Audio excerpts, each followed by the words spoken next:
Hey, what's going on? What's going on, y'all? Welcome to another episode of Ask a Brother podcast. I'm your host, Jeff St. James, and I'm excited, y'all. This is our first live in call in show. So I think it's going to be a pretty good topic. So for sure. So for starters, as people start to filter in, I'm going to give it like at least a minute or two before we get into the weeds of all this stuff. So I'm going to cover a couple housekeeping rules, some major announcements, and then we'll go from there. But if you haven't noticed something, as you see, I'm wearing a couple items. These are for the Ask a Brother podcast official merchandise. As you see, the Make America, not Make America. I'm already going wrong with it. Make Masculinity Great Again hat. As you see, a shirt that says prenup greater than alimony. We're going to have just all kind of cool, interesting memorabilia and merchandise that's about to launch as soon as this week. So everyone who is a member of the channel is going to be the first to be notified, and that's going to be a special members only video that's going to be put out, and they're going to get 48 to either 72 hours where they get to order this merchandise first before it potentially runs out, and then we'll make it open to the public for everybody to be able to have access to it. So super excited about the shirt. I love it. As you see, I'm rocking it myself. Some of the people that I know are already liking it. What's going on, Doug? Shout out to you, brother. And y'all make sure that y'all send this to other people, family and friends, because I do believe this is actually going to be a really good topic today, as we kind of just cover our bases with a really important topic that I think most people, and particularly most couples, would care about. So for starters, shout out to today's sponsor, which is Dew Sable City Botanical Farms. They are like a natural herbal alternative in regards to products that they present to men that are struggling with ED or erectile dysfunction. And they're one of their big staples that they do is something called boosting testosterone and really revitalizing and unlocking male vitality. So what I'm going to do real quick is just play a brief clip from them, from our sponsor, and then let you all know what the what's it called, like the discount code is regards to our channel. And then we're going to jump into a couple quick announcements and some surprises and stuff that perhaps y'all have kind of been waiting on. So stay tuned for our sponsor.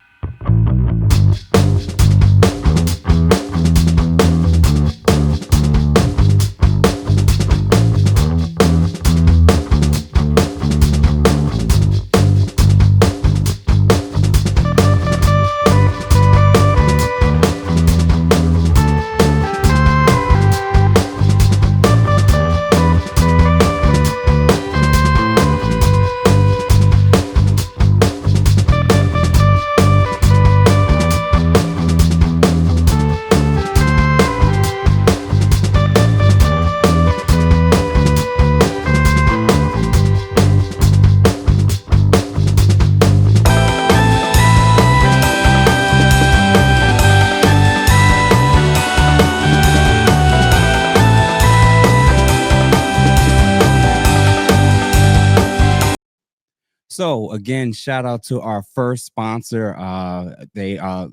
Clearly they're doing something that's good because I trust them. I believe that they're going to really change the lives of not only men but couples. So shout out to them for sure. And as y'all saw, Ask a Brother 10 is the coupon discount code that you can put in, and you'll get 10% off any purchase that you make with using that coupon. All right, y'all. So before we get into the weeds of today's episode, I did want to shout out, obviously, with me wearing these hats, wearing these t-shirts and stuff. One of the big things is that I kind of mentioned both at the end of, I believe, August and September, was that once these products started coming in, we were going to announce a few of the winners as far as the most engaged subscribers / members that we've seen throughout the channel. So we actually track everybody in terms of the amount of engagement, likes, all the stuff that they do. So I'm going to announce a few of the winners. So make sure, if you find out that this is you, get in contact with us ASAP. You can comment on this video and put in the email address that you would like us to send you an email to get your contact information to mail you the products. And you can even let us know what you want from the store. Or, you could just email me directly. And then once we confirm it's you for sure, then like I said, you can pick a hat, you can pick sweatshirts, t-shirts, and I believe we have mugs and maybe one or two other items as well. So our winners are Mrs. Plum, which everybody who's already watching this show is pretty much familiar with at this point. Mo Johnson, 8459. We have Quinlan Nas and Will Mallory 9085. So those 4 individuals are our first winners of the free merchandise from our store. And like I said, either Tuesday or Wednesday, we're going to do a post or video just for the members where they can get access to the store first before everyone else. So welcome as everybody starts coming in. So for today's topic, before I even get to that, because I did see Doug was asking about what today's topic is. And actually we will probably add the title into this pretty soon. Oh, last but not least, men's group, men's virtual self-improvement group that is starting officially tomorrow, Tuesday, 7 p.m. And it'll be every Tuesday. So the links are everywhere. The link, I believe, is pinned in this comment section as well as on the YouTube channel links where all the other links are. So if you are interested in starting and being a part of a men's virtual self-improvement group, highly recommend clicking on the link, trying it out. If you think it's a good fit, you're more than welcome. Men from all ages, as long as it's 18 and above. We're going to cover a variety of different topics that I think are pretty relevant and important for most men. So with that said, groups aside, store merchandise stuff aside, obviously we're going to get into a couple quick things, but last but not least, when that group is over, I'm going to be doing an interview with Miss Anita Stoudemeyer from Better Love Movement. I believe that's at 8:30 Eastern Standard Time as well, right after the group. So obviously I'm going to be busy between this and tomorrow and many other things that's going to be popping up. But shout out to y'all for just the support. And last but not least, because I usually have a habit of doing this first and I actually forgot for some reason, subscribers. I believe we've now officially hit 26,600 or 601 subscribers as of about 5 minutes ago. So shout out to all of y'all.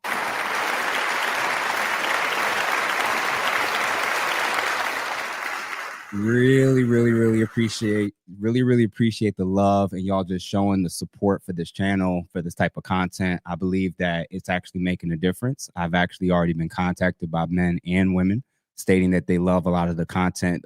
They love a lot of the questions and discussions that we're bringing up. And I hope that even today's live will also be meaningful and important and even impactful for many of you. All right, y'all. So today's topic is titled Lost in Translation, Why Couples Don't Hear Each Other. Lost in Translation, Why Couples Don't Hear Each Other. So I was thinking for a while as I was kind of prepping for this particular episode and topic, like what would be like a good imagery that I think could be extremely helpful for us to kind of get the ball rolling, to be much more just what would be something that people would really be able to understand, like most people be able to understand. And I realized it. Car rides. So imagine you're getting ready to go on like a long road trip with someone, of course. But neither of you have been there before. And you're not going to use a GPS or a map. So long car ride will be a long road trip with someone, no GPS, no map. You just go into a place you've never been. Neither of you have. And as you can imagine, the trip is probably not going to be going so well, right? There's going to be arguments. There's going to be disagreements about where to turn. You need to speed up. You need to slow down. You missed this. You missed that. Like just a whole lot of contentious, like going back and forth because both people believe they know how to get to the destination, although it's a spot and place that neither of them have ever been or gone to. And like at some point, when this couple like keeps going back and forth, or these two individuals in the car keep going back and forth, it gets to a point where it's so contentious that, let's say it gets so bad that at one point, like let's just say the one person's driving, the passenger tries to grab the steering wheel, just completely like out of control while you're driving, right? Or one person like turns up the music real loud, the radio, and they're blasting as loud as possible to just annoy the other person and like not have to hear them. Or as one person is driving, the other person is attempting to open the car door while the car is moving in frustration, of course. That imagery, as chaotic as it sounds, as insane as it sounds, that's often how many couples approach relationships.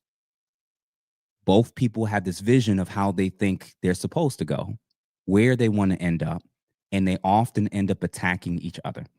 And before you know it, they're derailed. They don't end up. What's the likelihood that they're going to end up in the and reach the destination that they were planning on, let alone getting there on time? Not likely.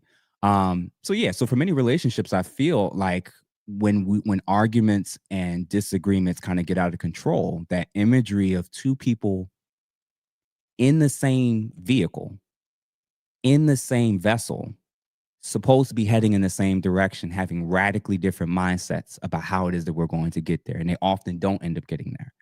That is what I think most people feel most relationships end up often looking like and resembling. So for many, I don't know, people, counselors, psychologists, I think the number one most common issue with couples is obviously communication issues. Um, but which often includes people feeling like not heard, understood, respected, validated in conversations, disputes, disagreements that they might have. And also, I feel like this tends to include a lot of struggles for like power, leverage, winning, being defensive, and often many of the which are often and many of those I would suggest are often like the goals or the defense mechanism that many of us often bring into our interactions when we're triggered or challenged by our significant other. So the real question to ask, and I think to reflect on for today's topic, is like, why is it so hard for two people to get along, maintain peace, especially when disagreeing and having different feelings and opinions about anything? Feel free to comment in the chat if you know or you suspect what potentially could be some of the reasons for why people can struggle with this particular topic. But I'll say this. I have four main points that I've, thought about, reflected on, and even researched that I think could be very helpful. So we'll get through point one, and then we'll get to our call-ins for this evening, and then we'll get to the remaining points, and then I'll check in and review the super chats if we have any. So make sure you hit that like button if you're watching right now. Feel free again to share with your family and friends if you haven't done so. And I'll state this again, that this is definitely a really, really good, I think, topic for most people, whether they're in relationships, want to be in relationships. Today's topic again is lost in translation, why couples don't hear each other. So 4 points. Point number one, poor communication is usually not the primary issue. Poor communication is not the primary issue. It actually is often a sign of ineffective attempts to solve the real problem, which is the feeling as though my significant other, my partner, my spouse, my boyfriend, my girlfriend, my husband, or my wife does not care about me, my feelings, or my opinions. That is actually the issue. So I'm going to state this again just to make sure that we're clear. Poor communication is usually not the primary issue. It is an issue, but it's usually not the primary issue. It is actually often a sign of an ineffective attempt to solve the real problem, which is that the person that you're with, you feel in that moment, does not care about you, your feelings, or your opinions. So when we attempt to share how we truly feel, think with someone, and instead of listening, seeking to understand us, validating our feelings, and respectfully challenging each other, often that is when the other person will begin to use a variety of tactics to control the conversation, to get or push you to do things their way, force you to agree, minimize your voice, and even shut down your opinion. So when people feel their pride and ego is threatened, when they believe they are being attacked, when they feel they need to attack, when they feel they aren't being heard or no longer want to hear or listen to the other person because their belief is that their feelings and opinions don't matter. Often we will resort to the default, which is to either start attacking or maintain a defensive posture. So, obviously, when you think about what it is that I'm basically suggesting, much of the negative things that we're going to cover in terms of what's the signs of a person that's like in attack mode or defense mode, just realize that those things that are often coming out is usually based on the foundational feeling that they feel like in that moment, or you feel like in that moment, they don't care about me, what I think, or how I feel. That's often what's driving people to get very defensive or go into attack mode. So, again, that's the primary point. And it's important because I think that it will change our dynamic of what we do next, how we respond next. It doesn't mean that what they said is fine. It doesn't mean that what they said isn't an issue or that it's not a big deal. It is to mean that for many people, when they resort to these tactics, that's usually what's going on underneath. So that's point number one. Usually it's when we feel that they don't care about me, my feelings, my opinions. That's when we're most prone to shut down, become defensive, and like I said, go on the attack. So before we get to, like I promised, point number two, because I always want to make sure I'm doing this in a very linear order. Welcome all the people who's just now coming in. I see that we have about 88 people so far. So again, make sure you send this to your family, your friends, your girlfriends, because when we get to points 2, 3, and 4, I have a strange feeling this is where it's going to really, really start to matter in terms of identifying what are those actual attacking and defensive tactics and strategies that people tend to lose. And then, of course, what is it that we do when they happen? So, yes, before we do get underway with that, as I stated, we are going to start to bring in some callers. So I'm going to go over some housekeeping rules for sure to make sure we get things off on the right foot. So for all of you watching and all of the people who are interested in potentially coming onto this show, you are more than welcome, but just make sure that you follow these housekeeping rules and we should have no beef, no issues.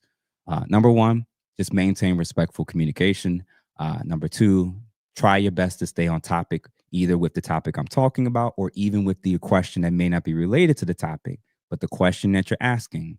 As we begin to talk about your question, don't go from question to question to question and just start going all over the place. Try to stay on task and stay on topic. No hateful speech or slurs. Keep it family friendly. That means watch your language. And then last but not least, host has final say. This obviously is my platform, so I can mute, remove, block anyone at any time without warning. And this is the key thing that I do want y'all to pay attention to. When you are brought on this platform, any behavior that causes strikes with YouTube, this channel getting demonetized, or even any type of major penalties relating to this channel as a result of actions that you take when you come on this platform, just know there will be some consequences beyond potentially just getting blocked from the channel. So it is possible. It is possible, depending on the severity of your actions and the consequences that can happen to this channel. We may potentially look into some legal remedies to fix it. And I think you all know what that means. So more than likely, I'm not going to be super worried about that, especially with the first round of people that's coming in. I have a strange feeling they're all going to be fine, normal, and just be respectful, like I said. So for starters, let me not miss this. Shout out to Doug MPA says women were raised not to listen to men. That's why couples don't hear each other. Some of the greatest leaders of men, generals, presidents, leaders of the industry are respected by everyone but their wives. Well, that is very interesting. I definitely want to hear what the ladies who are coming on here have to say about that, along with their question. And those of you that feel the same or differently, feel free to comment in the chat. And thank you, Doug, for that $10. So as y'all saw, Doug gave some money. So I just tell everybody that comes on the channel, if you are a member, feel free to just continue to like and share. And that's all the support that I need. If you are not a member, if you're open to, I would love for you to be able to donate anything towards this channel. We'll greatly appreciate it. We'll love to be 100% able to do this in the future. But yes, in regards to donations, if you can donate $2, $3, whenever these type of events, lives, original content goes on, it go, believe it or not, we actually are using it for the channel because we have the people who are editing. I had to get a new camera when I had a horrible camera setup about 2 weeks ago. So believe it or not, your money is actually going right back into this channel and building it up. And hopefully in the very near future, we're going to get some even bigger guests on. So stay tuned for that because I think I may have some major announcements to come with some future guests to come as well. So that all aside, let's get into some of our call-ins. So first person I am going to add to the stage is someone by the name of Jerry C.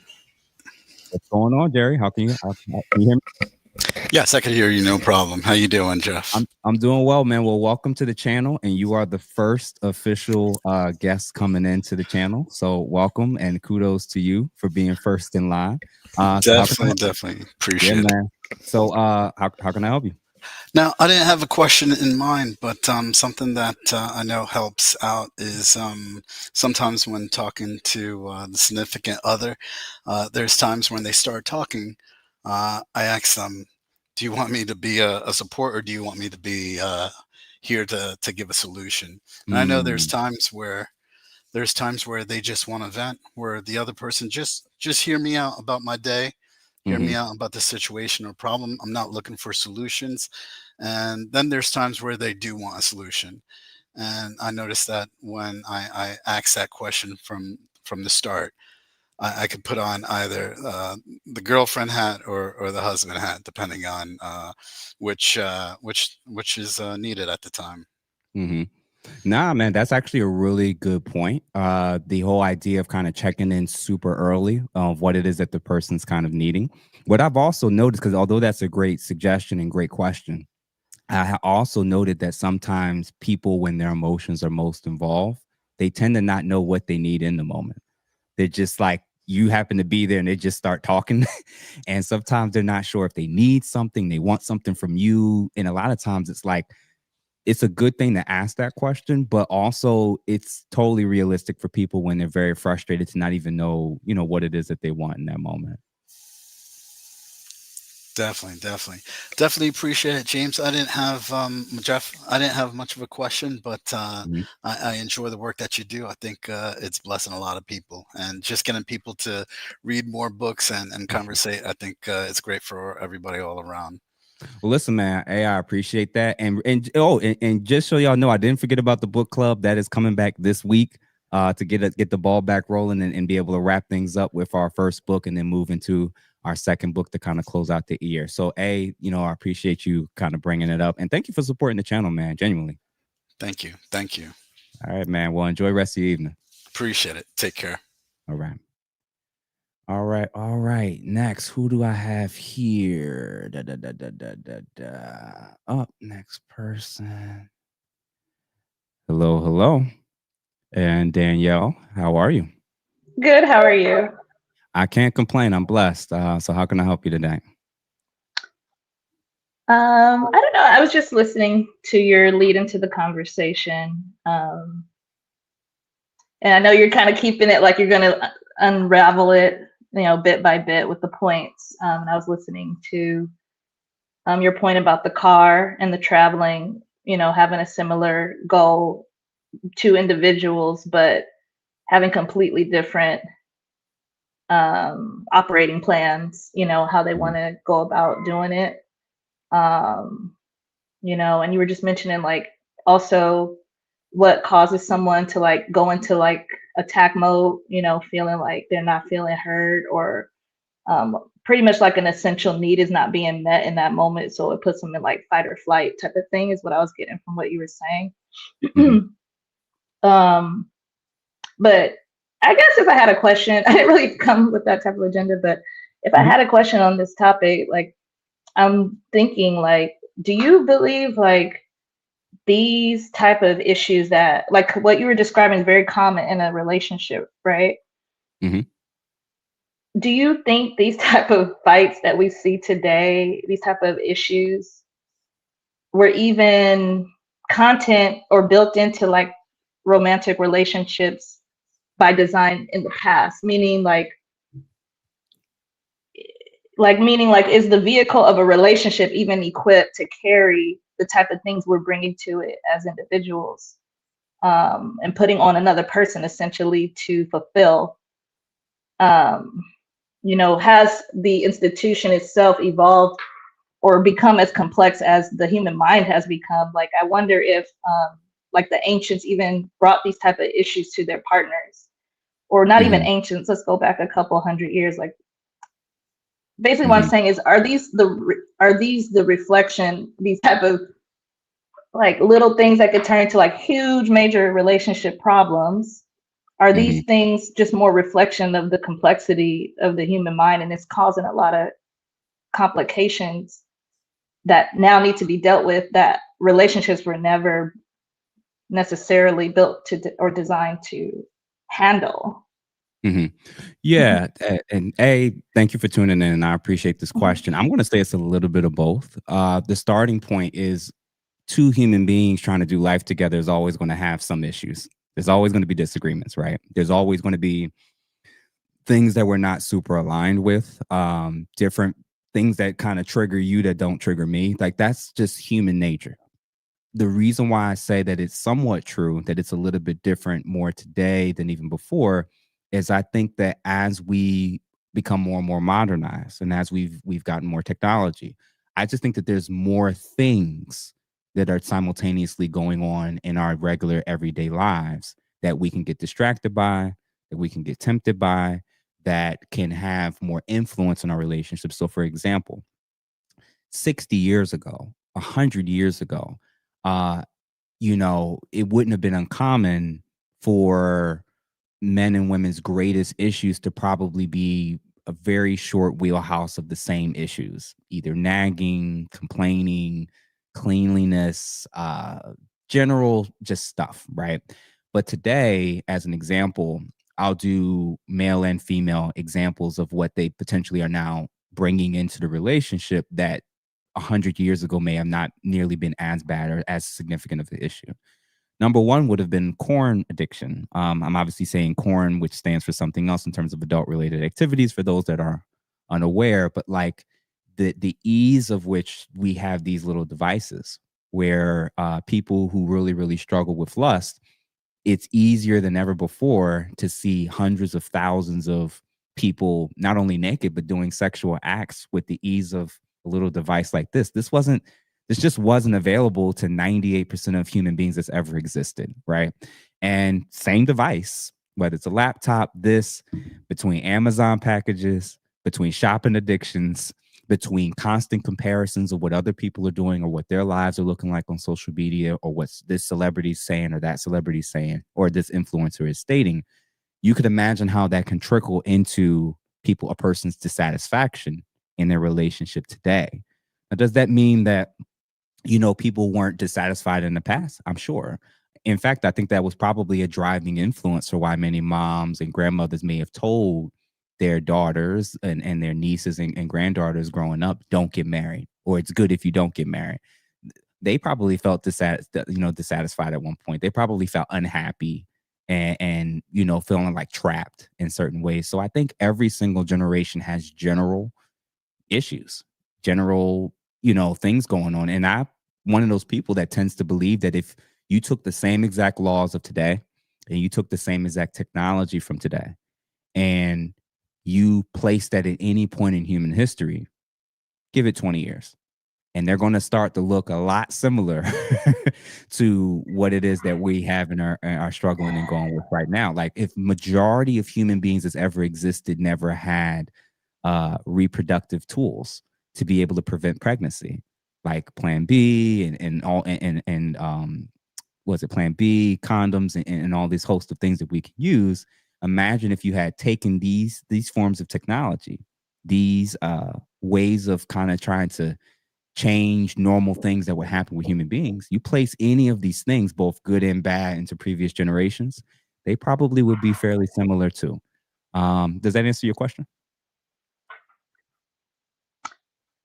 Yeah. So, but in that case, then so would you then agree, like, there's a lot that we're dealing with as man and woman, like off rip, that now is being expected, like to address. You know, if someone wants to feel understood, there's a lot of stuff going with the technology today. Mhm. So if it's me, if I'm expecting you to really understand me with the technology today, with the lack of importance of religion today or spirituality or even reflection of nature because of the society we live in, just to be able to peep how things go. And then I'm bringing all of myself to another person who's also trying to figure out the same thing. And then I'm, like you said, with the car, I'm expecting a lot out of them to function as this vehicle called a relationship. You know, I think it's a Mhm. lot. Um, you know, and then if you put like a certain type of people that have certain other complications that we're dealing with emotionally or politically, whatever you want to call it, I think that there's a reworking that needs to happen moving forward. You know, there's a lot of Yeah. suppositions that aren't there anymore. Yeah, so the con, I would say, is that as we've gotten more technology, we have gotten more lazy. Like, we've gotten lazier. I acknowledge that. We've taken a lot of shortcuts and I'll give you an example. As it's become functionally easier than ever before to advertise ourselves to hundreds or thousands of people simultaneously. Dating apps, Right. social media, we can get ourselves out there. But people are Mhm. saying, although the technology is there and that's a capability, it's harder now for many people, stating it's harder now to find a relationship than ever before. We all have access to phones, devices, and people read less than when we didn't have these things. So there may be more of like Mhm. a counter. I would even argue because of cell phones, social media, dating apps, the it's changed our mindsets about optionality. It's made us probably less patient with sticking around and made us more prone to losing patience and being more open to going back out there more quickly, because in previous generations when we didn't have all these options, we may I would argue that maybe we had a variety of reasons for why we were much more likely to kind of lock in on sticking around versus what we have today, where it's like even the dating culture today, people have had date and mess around with so many people from middle school, high school, and beyond, to where you've had so much practice of leaving when things don't work or when you're unhappy that by the time you actually get married, you've practiced most of your entire adulthood in a huge segment of your teenage years, if you didn't marry your high school sweetheart, leaving. So these are some of the nuanced reasons I think more today. It could be logical reasons for why I think it's maybe intuitively it should be easier for us to learn this stuff, know this stuff, and get it right. But I think that there's more distractions than ever before in multiple things, like you outlined, that could potentially be contributing to why it seems a little bit more difficult now than maybe it was even before. Yes, and if optionality being overabundant, you know, I think wasn't what the ancients worked with. They worked with like families and like tribe, local dude up the street. Okay, he's available. Families connecting each other, and it seemed to work for up to a certain point. Like maybe before the industrial age, it just seemed Hmm. that limited optionality created um, an increase in appreciation for what one would expect out of a relationship. So, but yeah, Yeah, thank yeah. you for letting me share. Yeah, I appreciate you coming in and enjoying, and thank you for supporting the channel. And Yes, I hope you and your other lady friends are finding some of this stuff is pretty meaningful. of course. And my guy friends too. I've sent Oh, your dope. videos to a lot of my guy friends and the group as well. So yeah, keep up the great work. I really appreciate you. Appreciate you. Thank you for coming in, and enjoy the rest of your evening. You too. Have a good day. Man. All righty. Who else we got? Hello, hello, hello. Is this let's see. The Unmodest Truth. So is it Sarai or Sarai? Sarah. Sarai? Oh, okay. Uh-huh. Well, welcome to the channel. And how are you? I'm very good. Thank you for having me on here. I'm very excited.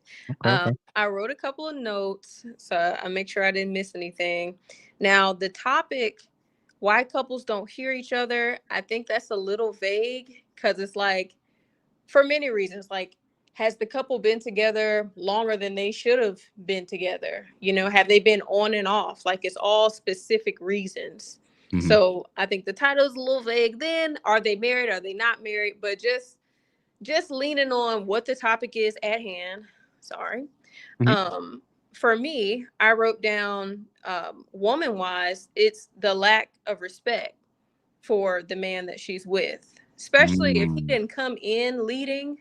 It's kind of like, how am I just going to automatically start listening to you? It's very hard to do that for women, I believe. And I'm not a man, but I'd imagine Mhm. for a man, it would be, at least what I've seen, like a lack of love. Like the couples that I see together, the man that really adores his wife, it seems like he takes in consideration what she thinks or what she wants, because he Mhm. actually loves her and wants to be with her. And the last thing I wrote down was not on the same page as far as morals and values. It's Mm. very easy to not hear each other when you're completely different in many different ways. Mhm. Mhm. So those Mhm. are my three reasons. And to your point, which I disagree with, Mhm. you said, it's not communication as far as why couples don't hear each other. Yeah, it's not the prime. It's usually more often than not the primary issue. It's usually a sign. It is an issue, but it's usually a sign of a deeper issue.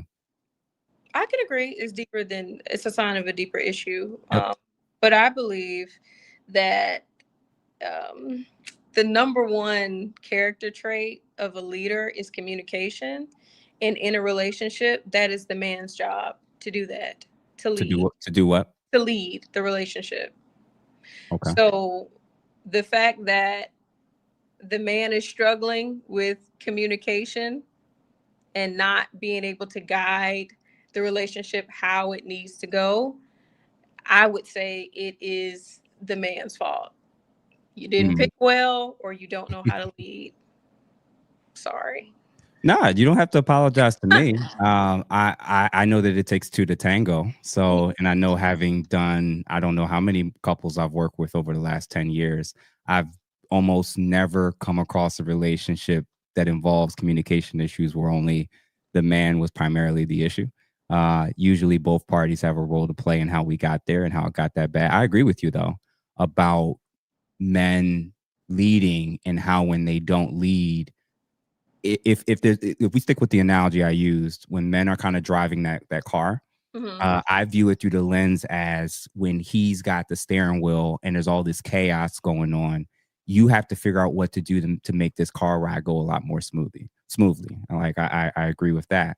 But the idea that like women are these innocent victims that aren't contributing and also having a role to play and taking accountability. I've never approached talking or conversations like that, just because I know that the most patient man still needs a person who's willing to work with him.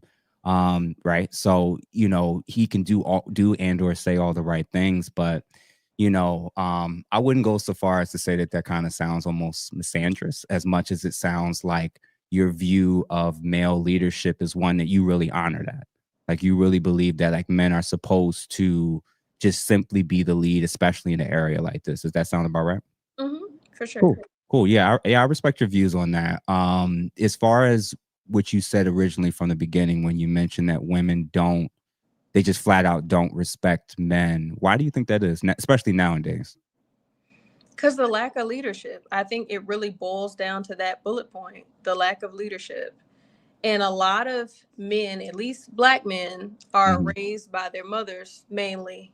Mhm. So that skill hasn't been developed. And a lot of us women, we ought to capitalize on that and just take over and, okay, Mhm. I'll lead, and they follow. They do Mhm. follow. Mm. Or like, we get into this limbo of being with you for being engaged for 12 years, just the crazy stuff that women choose to put up with. Like, it's one or the other. Mhm. Yeah, I agree to an extent that part of the reason for why I think it's gotten so bad and I think a huge percent, I would even probably say the majority of the blame, I would agree with you, is that male leadership in regards to dealing with women and female behavior definitely is numero uno.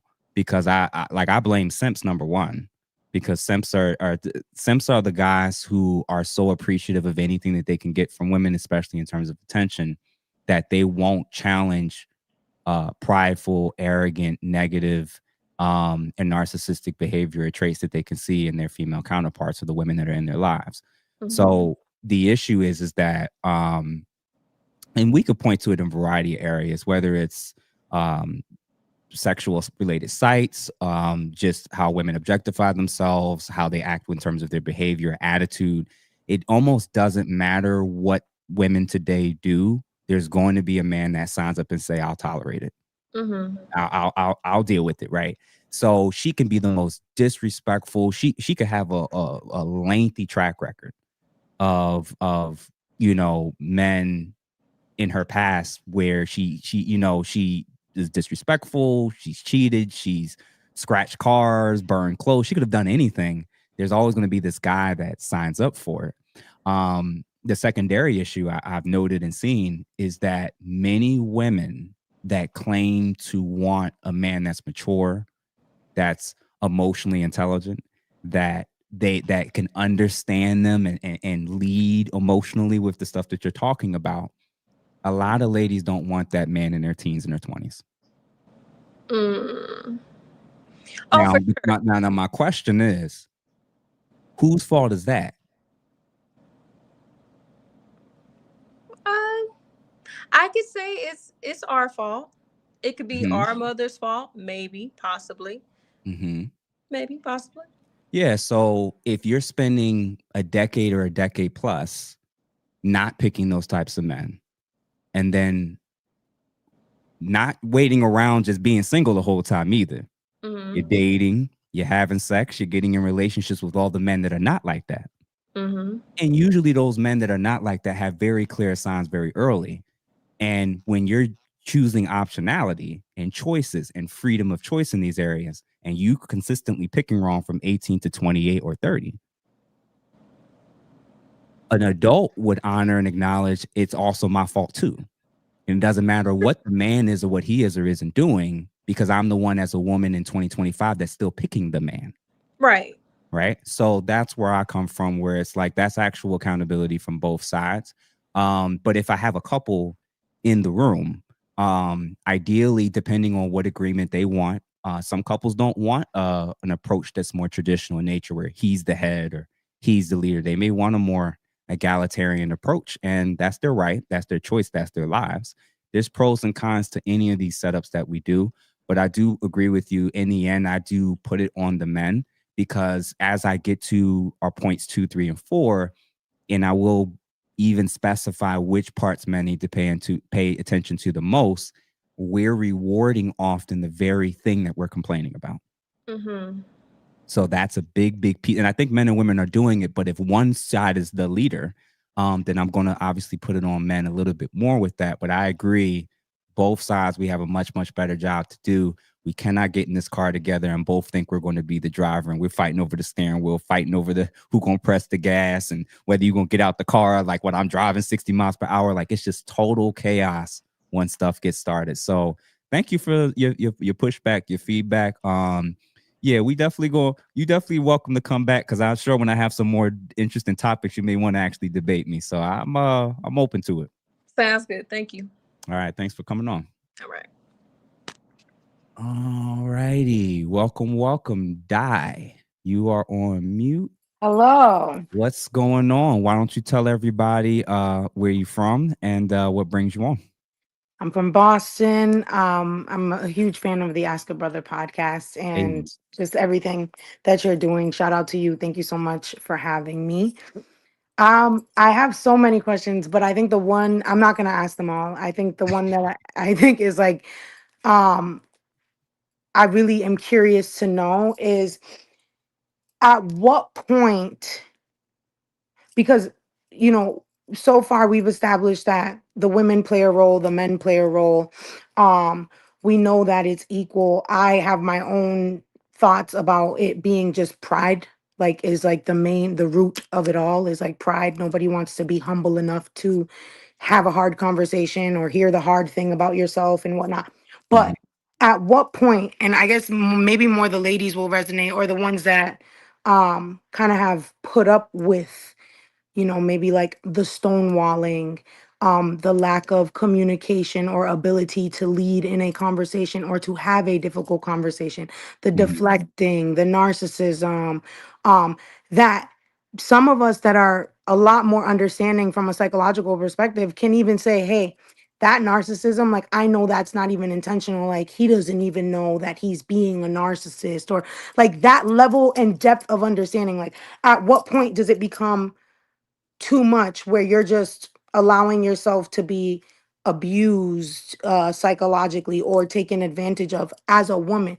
Because I agree that us women do play a role. I agree, and I could sound pick me, and I really don't care if I do, but I agree that us women don't do a good enough job at times saying, what does love look like to you? How do you feel supported in this season, or so on and so forth. So, like, I agree that us women can do better in that aspect, but Mhm. what happens when the woman is understanding and when she is asking these questions and when she is trying to consistently, you know, have this grace and all the things? Like, at what point is it, you're just you're being boo boo the fool? At what point? Yeah, so especially with our previous caller that called in, and she's kind of right in the sense that if you're spending an awful lot of time trying to lead, that's already the first mistake in terms of emotionally anyway. That's an issue versus getting with somebody who you can actually be led by to some degree. Um, we have this issue and I won't even say a particular community as much as maybe just millennials and younger. And it may be a little bit older, or maybe the oldest millennials even to now. And I'm going to say this in regards to women specifically. Women have this tendency to pick and choose what parts of the Build a Bear project they want to do. Right. So they will, when it comes to, I'm going to be patient and I'm going to help build this man up, they'll typically pick certain areas to do that in that may not be nearly as important as the areas that they choose not to. So I'll give you two examples of how a lot of women tend to do versus what they should do, and how hopefully it will start to relate to what it is that you're talking about. A lot of ladies in their teens, in their 20s, and probably early in their 30s if they haven't grown up yet, they will take men who are they make a lot of money, fast money. They outside, they a tough guy, the dude that's quote unquote bad boy, right? And they'll be patient with him, with trying to get him to, change and get better at certain things, whatever. But when it comes to the guy who just emotionally, when it comes to just he doesn't understand you quite well, he's struggling a little bit with like how to communicate, how to hear you, how to reflect what's going on. Um the I'll phrase it differently. Women, when it comes to men that they like and love, they'll often lower their expectations in really, really key areas just because they want to get with him. And then when they end up with the man that checks off certain boxes, you think he's going to be a good partner, maybe faithful, good. You could see him being a good father, et cetera, et cetera. You're older, you're more mature now. That's the guy that you're going to go to the ends of war and battle with and have all this huge list of expectations. So all these boxes and things that he has to consistently try to live up to and check off. And what I'm basically suggesting with these two types of guys is that the first lens that I want you and a lot of ladies, that's with the question that you're asking about, how long should I stay? How patient should I be? Which category of men are you even talking about? Because option A guys shouldn't even have been guys that you're dating. Shouldn't even be guys that you're doing life with or giving your body to or giving years of your life to. And what I've noticed is that if you hit 30 plus, and if you've been in more than 2 relationships, that potentially could lean towards you either just outright ignoring major red flags up front and then telling these sob stories to social media, your friends, your family, and begging the question of how long am I supposed to stay and deal with this versus acknowledging earlier and sooner he's not ready for a relationship and it's not my job to try to make him ready. That's a big, big issue when it comes to you shouldn't even be at the place and point where you are consistently having to ask the question of when is he going to get it? Picking and choosing, or rather being picked and following and being led by men who are already showing traits and signs of getting it, being a little bit more mature. If I was to flip it as a man, would I waste my time dating and pursuing women that are constantly arguing with me, constantly belittling me, constantly undermining my perspective, my viewpoints, my authority, my leadership? Or would I invest that time and energy into a woman that's already showing those traits and signs first and then deal with our quote unquote imperfect tendencies in terms of communication? Our foundation is already going to start off at a much healthier place. So when you think of your type, and how old are you, by the way? 31.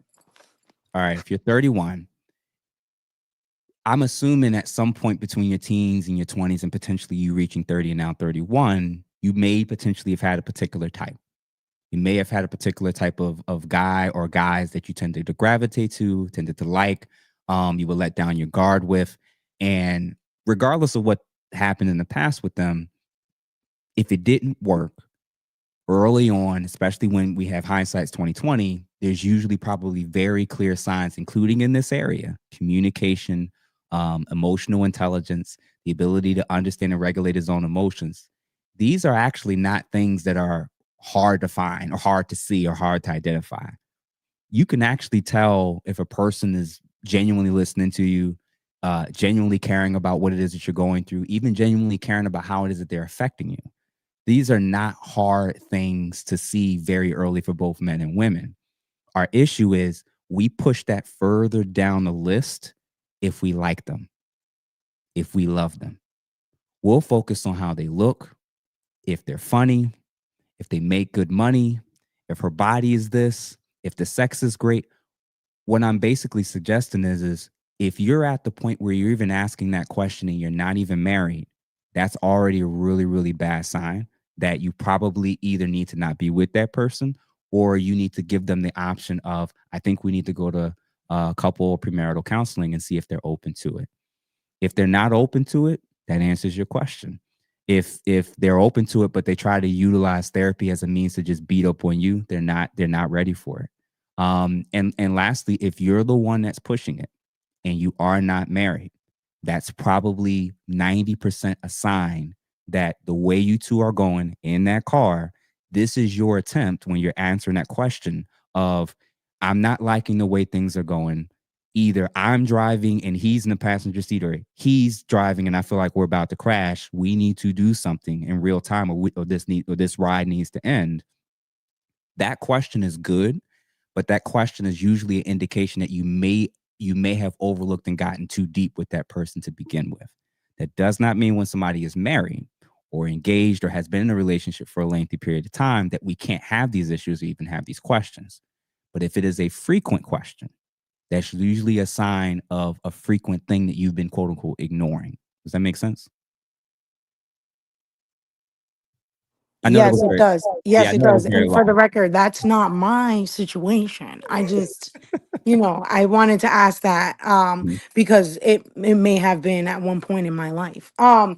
But then I just want to, can I ask you one more question? Mhm. And it's within the topic of men and women, but maybe not necessarily relationship related, but maybe can be. So, there's all this talk now about hypersexuality in men and, you know, a man that consistently cheats or has multiple sex partners while being in a committed relationship Mhm. is indicative of possible homosexuality or undercover homosexuality. Hold on, Um, hold on, hold on, hold on. Make sure I'm hearing you correctly.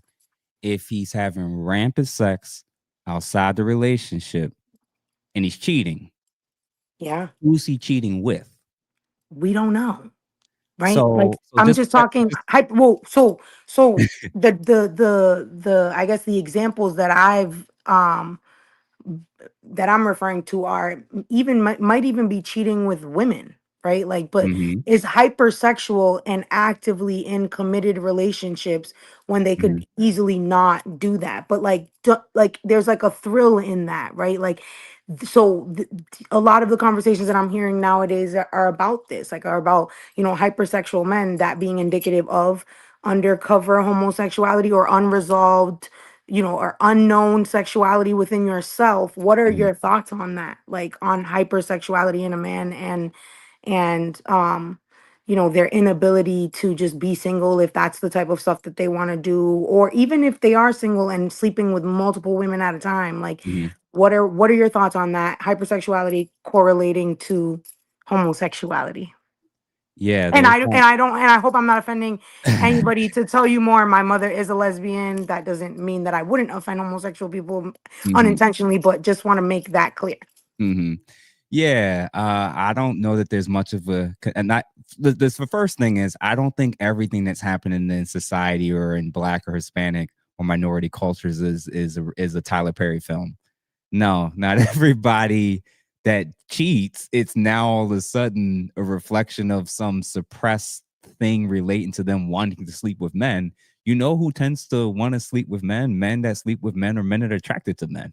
Like, yeah, like, right, like there's obviously men that's the case, and some of them obviously are in the down low, but is that a true reflection of all men that are cheating? Of course not, right? But when it comes to why men cheat, and believe it or not, I actually do want to do an episode on this of male and female cheating, what's typically the reasons for it, what they get out of it, and what to do about it. I think when it comes to male cheating, there is no one size fits all answer. The variety of reasons for why it could be the case. I had a recent conversation with somebody about the sheer amount of men that are in marriages, sexless marriages. I'm like, you don't think that's potentially a big reason for why a lot of guys might be, 100%. right? 100%. Just someone aside. That don't mean they're gay now. It just means that the situation that they have, for whatever reason, it's not happening, right?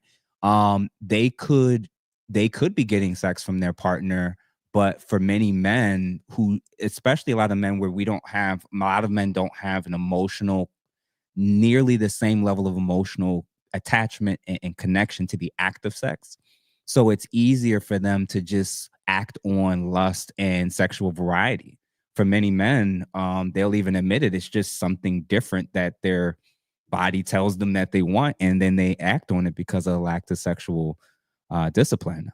Some men will do it. Some men will do it out of a response of depression or trauma or PTSD, because hypersexuality, believe it or not, is actually one of the things that a lot of people, men and women, will act on and do as it relates to past trauma, especially past sexual trauma, where that wall of protection has kind of been destroyed. And for many of them, it's either an attempt to kind of take that power back, it's an attempt to feel free or alive again when that was kind of decided for them at an earlier point or age, or they just literally lack like the ability to just know how to control it and deal with it. So there's all these host of reasons, but there's one answer that you're not going to like that's 100%, I would think, even more of a factor than almost any of these other things that I just listed. Sexual liberation amongst women.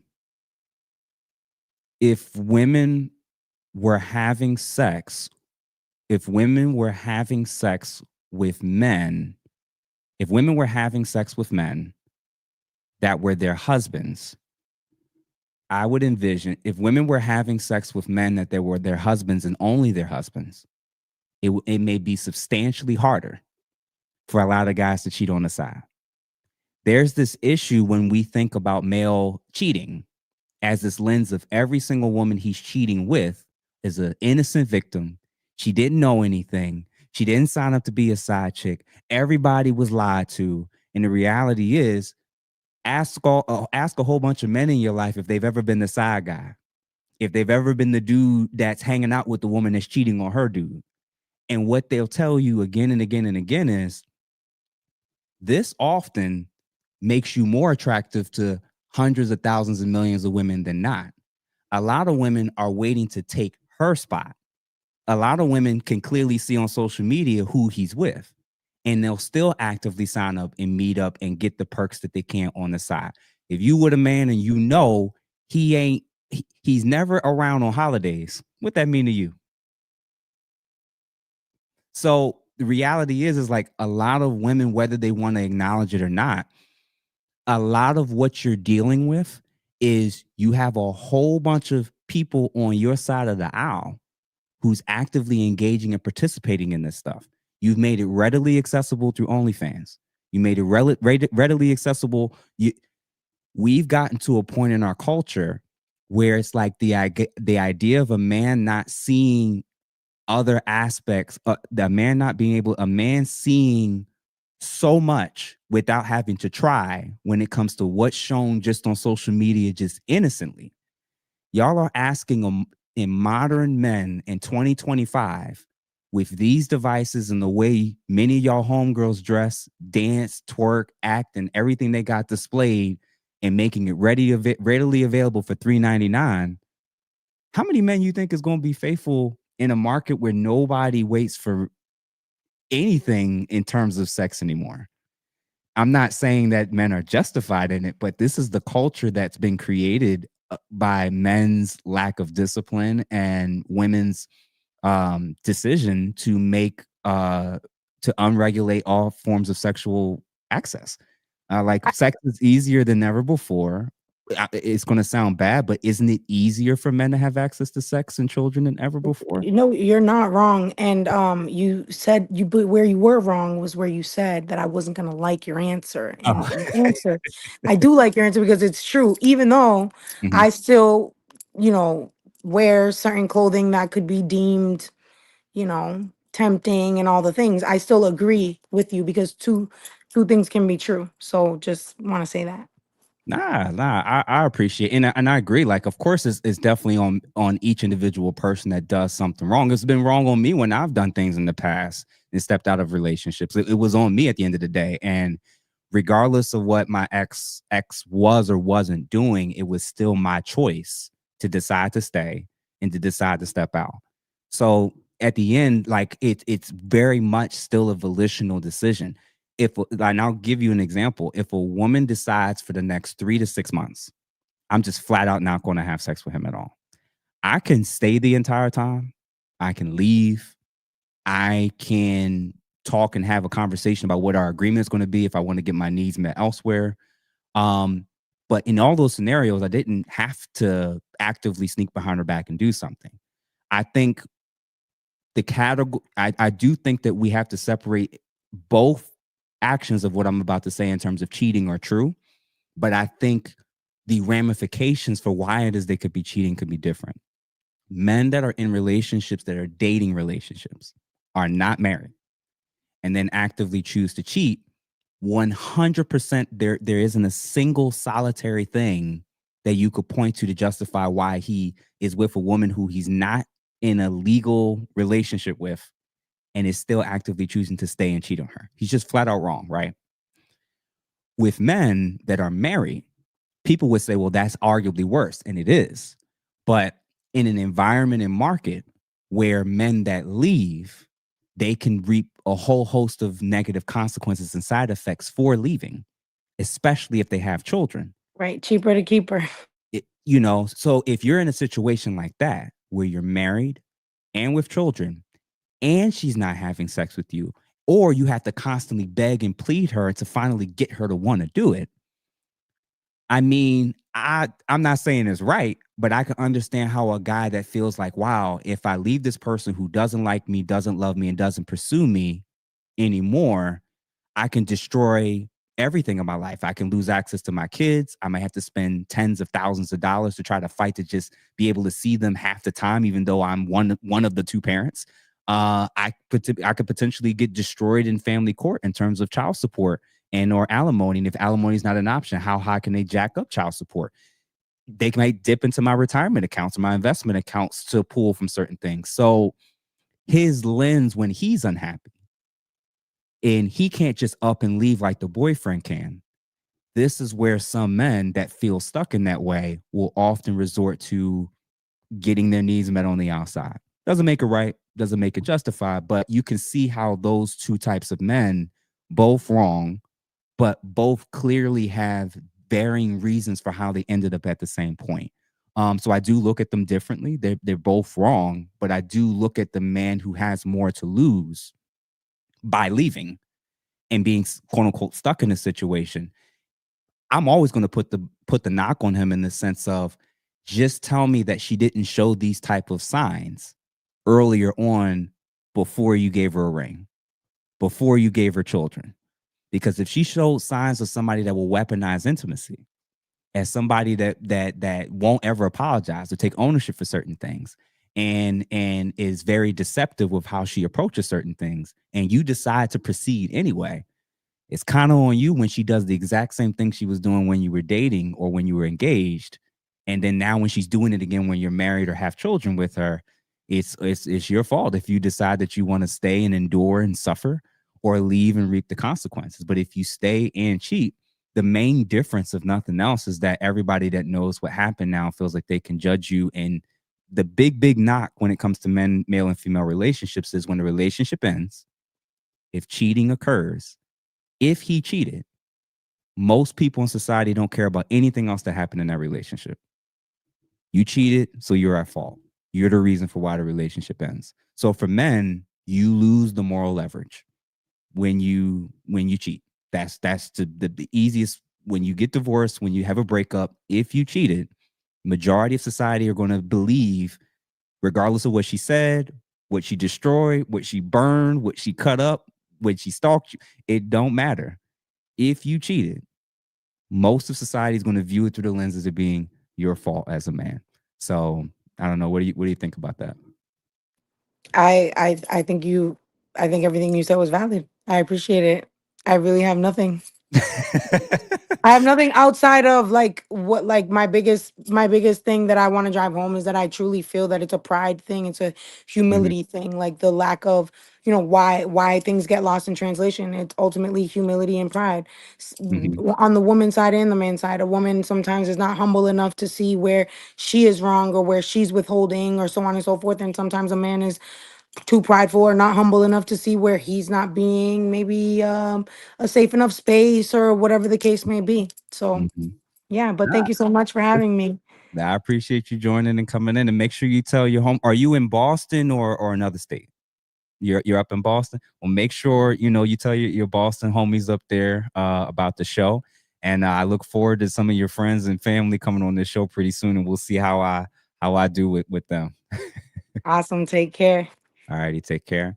And we got one more person for our call-ins, and then I'm going to get to the rest of the content today. So as a reminder, y'all, make sure that y'all like or subscribe to this channel and like this particular video if you haven't. Make sure you send it to your family and friends, of course. And again, today's topic, again, I'll make sure I'm going to read the title exactly to make sure I'm not off, is Lost in Translation, Why Couples Don't Hear Each Other. We already got through point number 1, which I stated that poor communication is usually not the primary issue, although it is an issue. It's often a sign of ineffective attempts to solve the real problem, which is the belief that your partner, spouse, boyfriend, girlfriend, husband, or wife don't care about your thoughts, your feelings, and or you care about your feelings, your opinions, or just care about you in general. And that often many of the attempts of what we do after that usually plays out in terms of the bad communication. So last person on the list, welcome. Hello, Hi. hello. Hey, welcome to the channel. And how are you? I'm doing great. I'm Carrie Blazer. I'm a mother, a Mhm. shaman, and a recently published author of My Inner Heroine: Exploring Feminine Pain. And the topic of players is perfect for some of the men that are in my book. Mm. My book is about it's my memoir, how I went from a suicide attempt to embracing my shamanic gifts, and then last year experiencing enlightenment several times. And the Hmm. men I'm talking about are Justin Waller. I had a personal relationship with him 3 years ago, and his best friend, Andrew Tate, then 2 Fire Academy instructors, and then the head of global security from GoDaddy, who I know from my childhood. Mm. So I thought, you're a psychologist and I'm a shaman. And Therapist, while not a psychologist, just to you're a clarify. therapist, I'm Yeah, sorry. yeah. Okay, so you're a Mhm. therapist, but we both deal with mental health. We're both here to help people love themselves more, have better relationships, starting Mhm. with their relationship from themselves. So, and I thought that is really what's going on here, which a lot of what you've talked about and what the chat's been talking about. And so I just thought, how I use the universe as a mirror in these kind of situations to kind of corral each person inside of their own emotional pain, because I agree it's an emotional wound that people are dealing with and they're projecting it onto the other person. Do you Mhm. ever use wisdom like that to help people see themselves and see where, they can improve, which will then improve the relationship? Yeah, yeah. So typically with couples, the real big takeaway that I think is very helpful, and a lot of therapists will do it, is they actually start with attachment styles because Mm, it gets people to hone in on, why am I the way that I am? Why mm, do I get triggered the way that I do? Why does this mm, bother me as much as it mm, does? And what does it mean when you said this, when you did this? And I think once you get people to focus less on the reason why we're here is because of them, mm. to well, let's lock in on what you're dealing with and why, like how you've approached relationships in the past, and if you've gone through any trauma, and you get people to kind of hone in on their stuff. And then before you know it, they realize, like, oh, wow, I got some things to work on too. And if I Mm, become better, if I heal, if I become much more reasonable and compassionate and empathetic and more patient, I think I can show up better with yeah. with the person that I'm with. So that's a very normal, it's like a very normal track that most people try to do. Some therapists will, especially like the really experienced ones, they'll try to do the tandem thing where they'll try to get both parties to kind of do reflective listening and repeat back what they heard, and Mm. and ensure that both people are effectively listening. It's a combo of that type of stuff, but I tend to lean heavily towards trying to get people to lock in, on their stuff first. Yeah, I mean, because that's where I have a lot of challenge, especially with women, and Mm, that what they perceive, they wanna say, "Well, I see selfish, so you are selfish," as opposed to mm, understanding that when the universe is a mirror and we all have mirror neurons, and based on the laws of physics, because our souls are energy bodies. So on all these factors, when I see someone as being selfish outside of me, that is my soul showing me my own selfishness. So, mhm, like The View, they're talking about themselves all day long. Oh, they're Islamophobic, they're this phobic, they're that shit. They are talking about themselves all mhm, day long. And so, mhm, when mhm, and helping people kind of integrate that wisdom, I call it pinky toe healing. When you can kind of mm. integrate something Pinky toe through healing. all the layers, and then you don't get triggered anymore, all the way down to your pinky toe, um, is interesting. Mhm, So I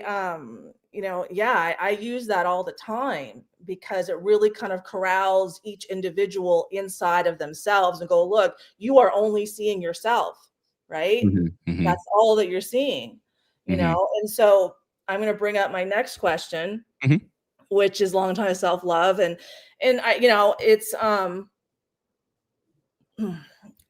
just gonna ask it. mhm, Has the church been successful at teaching love thy enemy? And I bring this mm. up because I feel very connected to Charlie Kirk. I was born in Okay. Scottsdale, Arizona, where his family lives. I have Mhm. a lot of connections to him. So I'm not trying to be inappropriate. No. But it's an important question because people saw Charlie get killed in front of everybody, assassinated, Mhm, and a lot of people ran back to church. And I'm not saying that church doesn't do good things, but are they competent at teaching love thy enemy, and loving thy enemy is all about loving thyself, because the universe is a mirror, right? Yeah. So So are you asking after Charlie passed, are you stating that when people were running back to church, are you asking that, like, is it because you're stating that they didn't have love for their enemies? For no, why they what went I'm back to saying church? is, has the church been successful at that endeavor? So this was definitely a situation where people were not loving their enemy, or their, supposed enemies, right? Okay. Right? That was the situation. Then that's the way it's been painted, right? Mm-hmm. My question is, has the church been successful at teaching love thy enemy, which is really love thyself, because the universe is a mirror, showing us ourselves in every moment? That's my question. And I'm not saying that, every church, there's so much difference in Christianity. And I know I'm asking a very general question here, but I Yeah. think it's an important question for us to ask. Like, there's a reason people left Christianity, Mhm. and there's a reason to go back. Mhm. But is that where people are truly being taught self-love, which is, the Yeah. problem that's, we all have that same problem, self-love. Gotcha. Yeah. So a few things relating to what you're talking about. My short answer is no. I don't think the church has done an excellent job of what it means to love people who vote differently than you, who think differently than you, who feel differently than you about and very important topics. I don't think the church, for historically for quite some time now, has been that for most people. I think the church has been an echo chamber.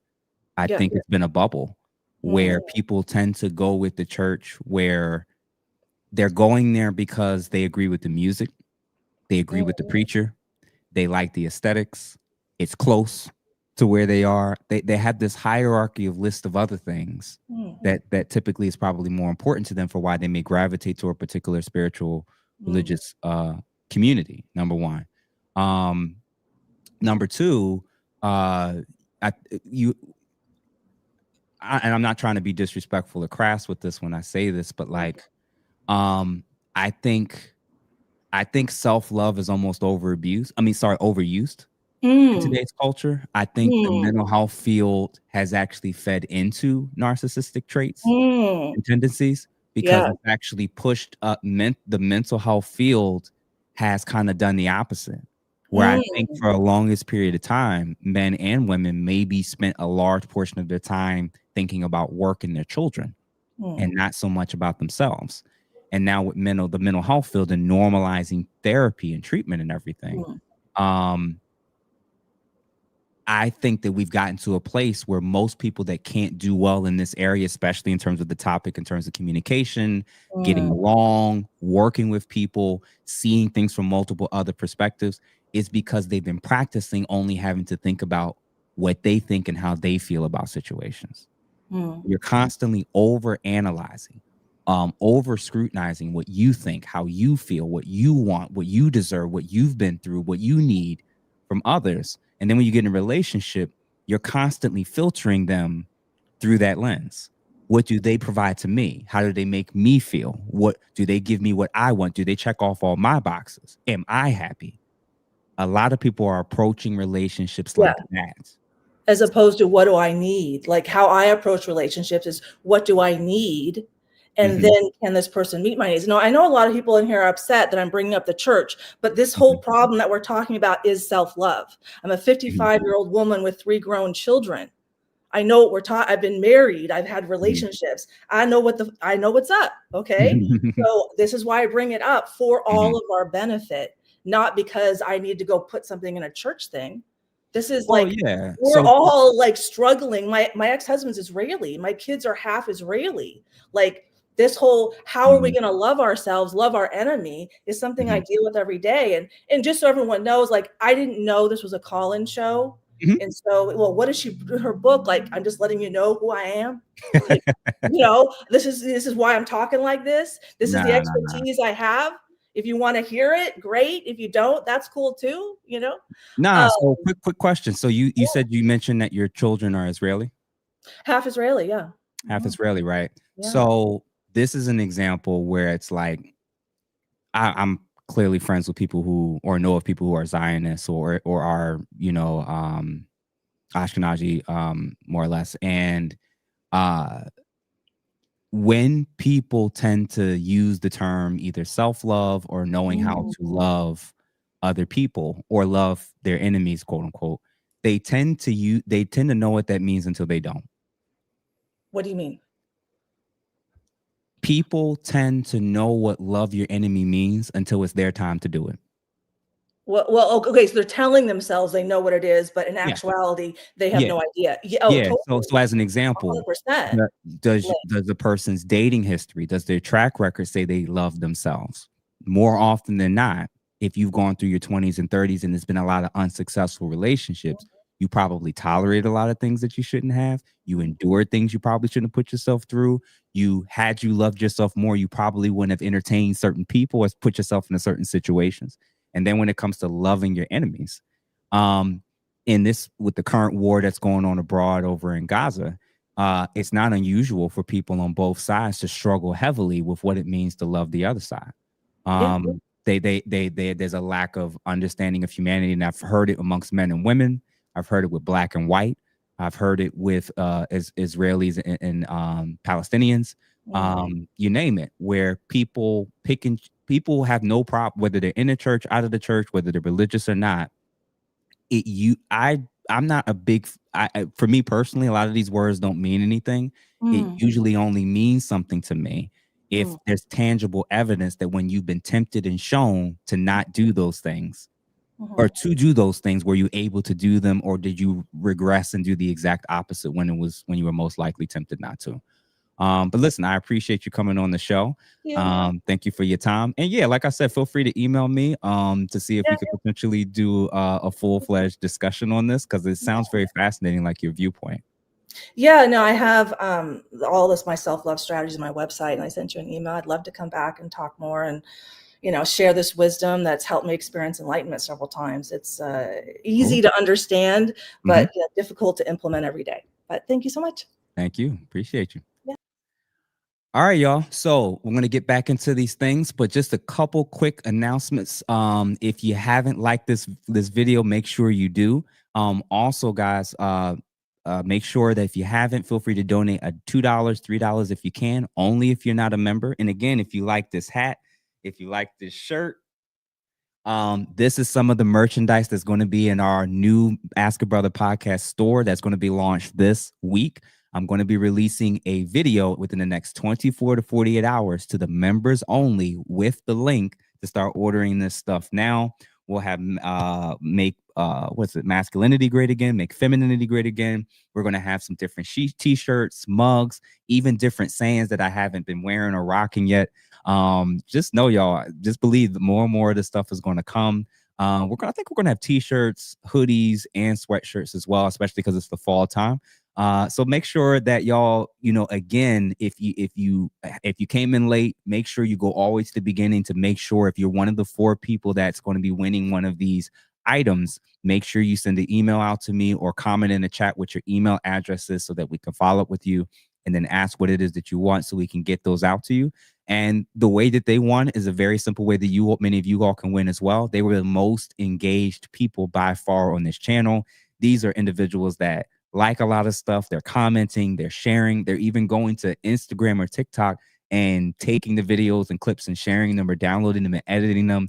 The people who are just the most engaged and supportive, those are the individuals every month that we're going to try to give these free merchandise and gifts out to just show our love and support for you all. So again, if you haven't donated, feel free to donate what you can. I greatly appreciate all the super chats for those that have been donating. But just for the sake of time, because I do not want to hold you all super long, let's get to point number 2. So as y'all remember, point number 1, a lot of times the issue is not really the bad communication that's going on. It's usually that's usually a sign of the deeper issue of one or both parties feeling like the other party doesn't care about my thoughts, my feelings, or doesn't even care about me in general. And that oftentimes much of the behaviors that come out after that is usually a reflection of that. So point number 2, attacking and defensive tactics. The definition of emotional intelligence that I tend to use is the ability to identify, experience, regulate, understand, and communicate both one's own emotions and the emotions of others. Emotional intelligence for me is the ability to identify, experience, regulate, understand, and communicate both one's own emotions and the emotions of, of others. So John Gottman had what I would call the four horsemen of conflict in relationships. And let's see if I can do that.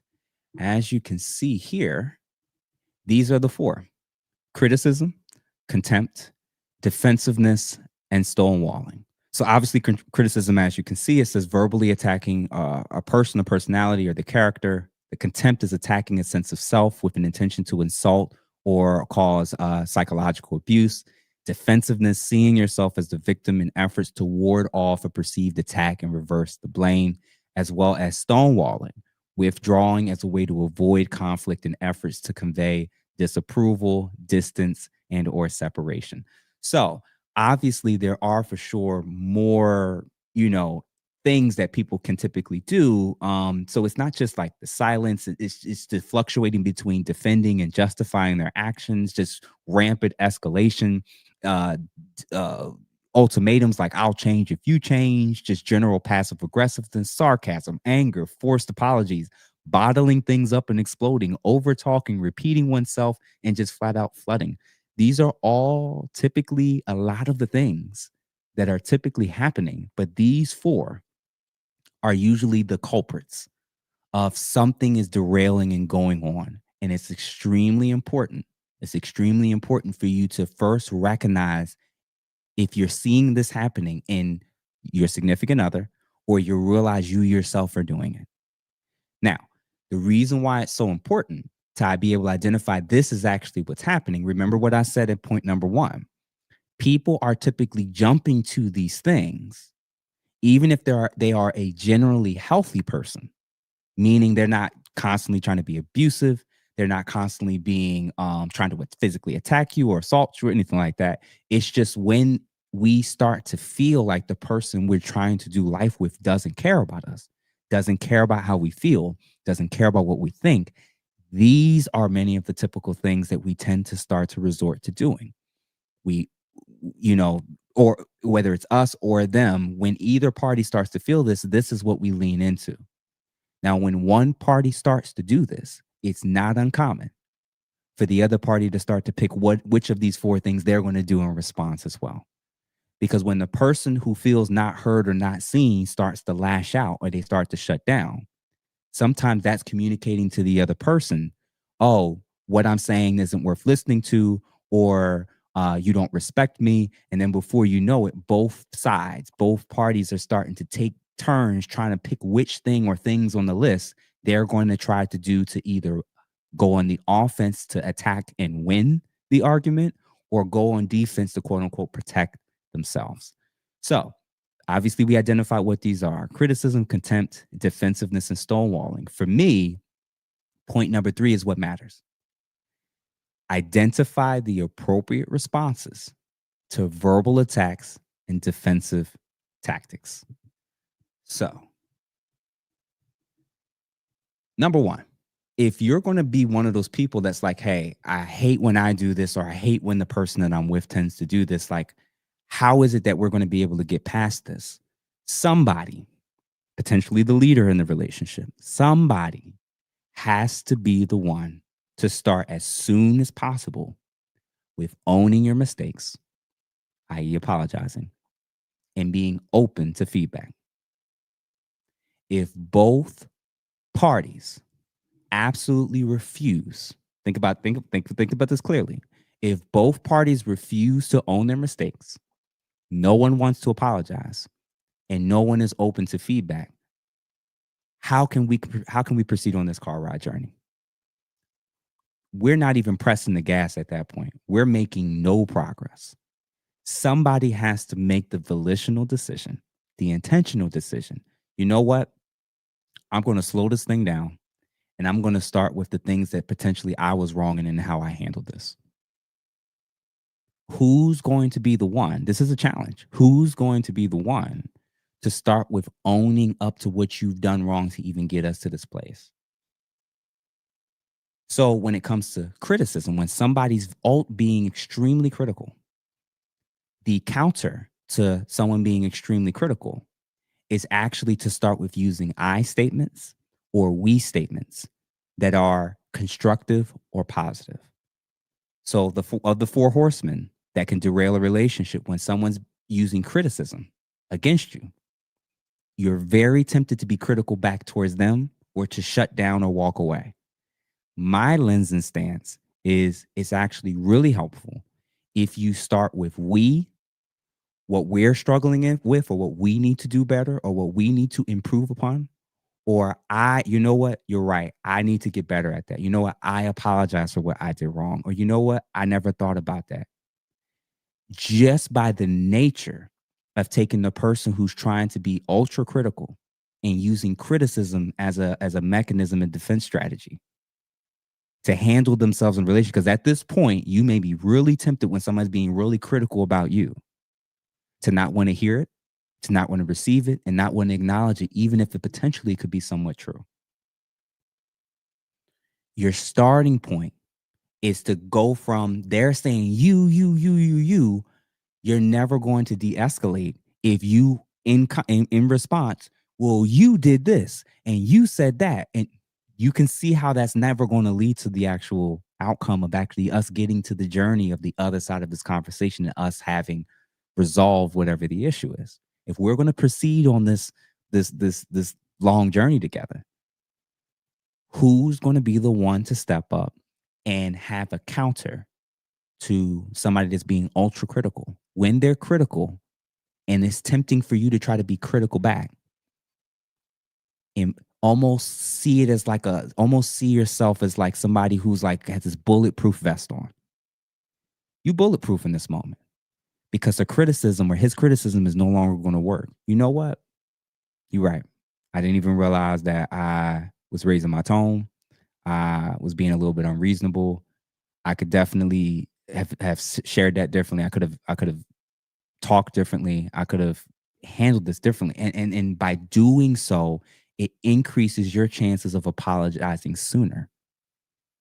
Now, of course, there's going to be people who are not going to appreciate this much effort. And when we get to step 4, we're going to delineate and differentiate the types of people you should do this with and the types of people you shouldn't. So, criticism, start with I or we, make it constructive, make it fairly positive, and turn the attention onto we if it's something that we can improve or get better at, or turn it to I if it's something you need to take ownership with, especially if it's something you feel you should potentially apologize, which will more than likely start the process of de-escalation. Number 2, contempt. This is a tricky one because when you feel like somebody has a lot of contempt for you and they're outright attacking you, again, it's very human nature to want to attack back. Maybe it wasn't their best moment. Maybe it wasn't your best moment. In the moment when you've had this inside of you, where you just wanted to win the argument, when you wanted to trash them, when you wanted to shut them down, you weren't being your best self. And my hope is that you wouldn't want anyone who saw you that way to permanently see you at your worst as that being an accurate reflection of who you are and always will be. So that's the grace that you would want someone to show you when you've been critical, when you've did some verbal attack, when you did some name calling. That same grace when you weren't your best self. I'm of the opinion that the thing that you would want other people to do with you when you lost it here and there, when you didn't have your best moment, that's probably what you should do for them. So when a person has a little bit of this contempt that's going on with the getting smart with you, snarky remarks,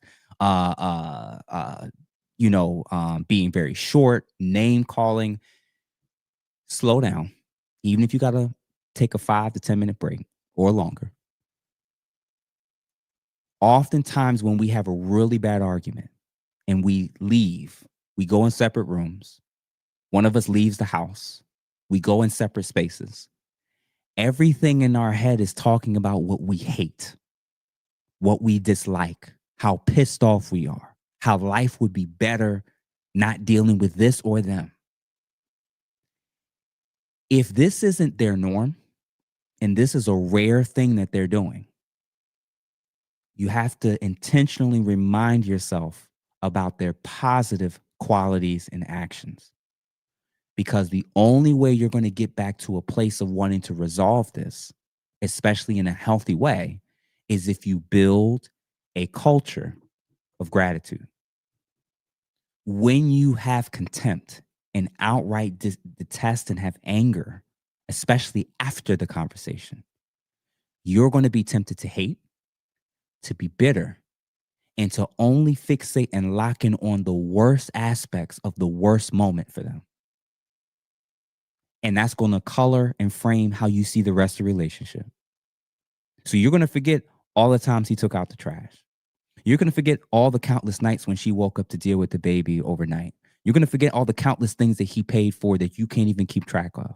You're going to forget all the things that she's done to make the house a home. You're going to forget all the good stuff when you're locked into this mode of only seeing the negative. You're only seeing red. So you have to, at some point, remind yourself about something positive about their qualities, their behavior, their actions.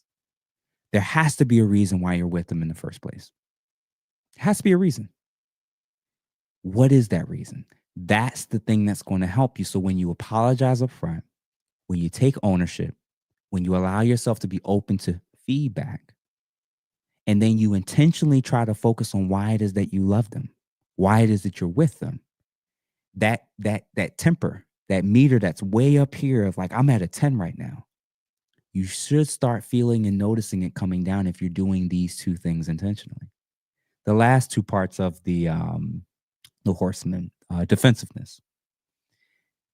Obviously, accepting responsibility for how we got to this point is helpful, and always being open, like again, being open to listening to your partner's perspective. And again, if you allow yourself to actually try to just listen to the other person's perspective without an initial reaction, even without an initial response,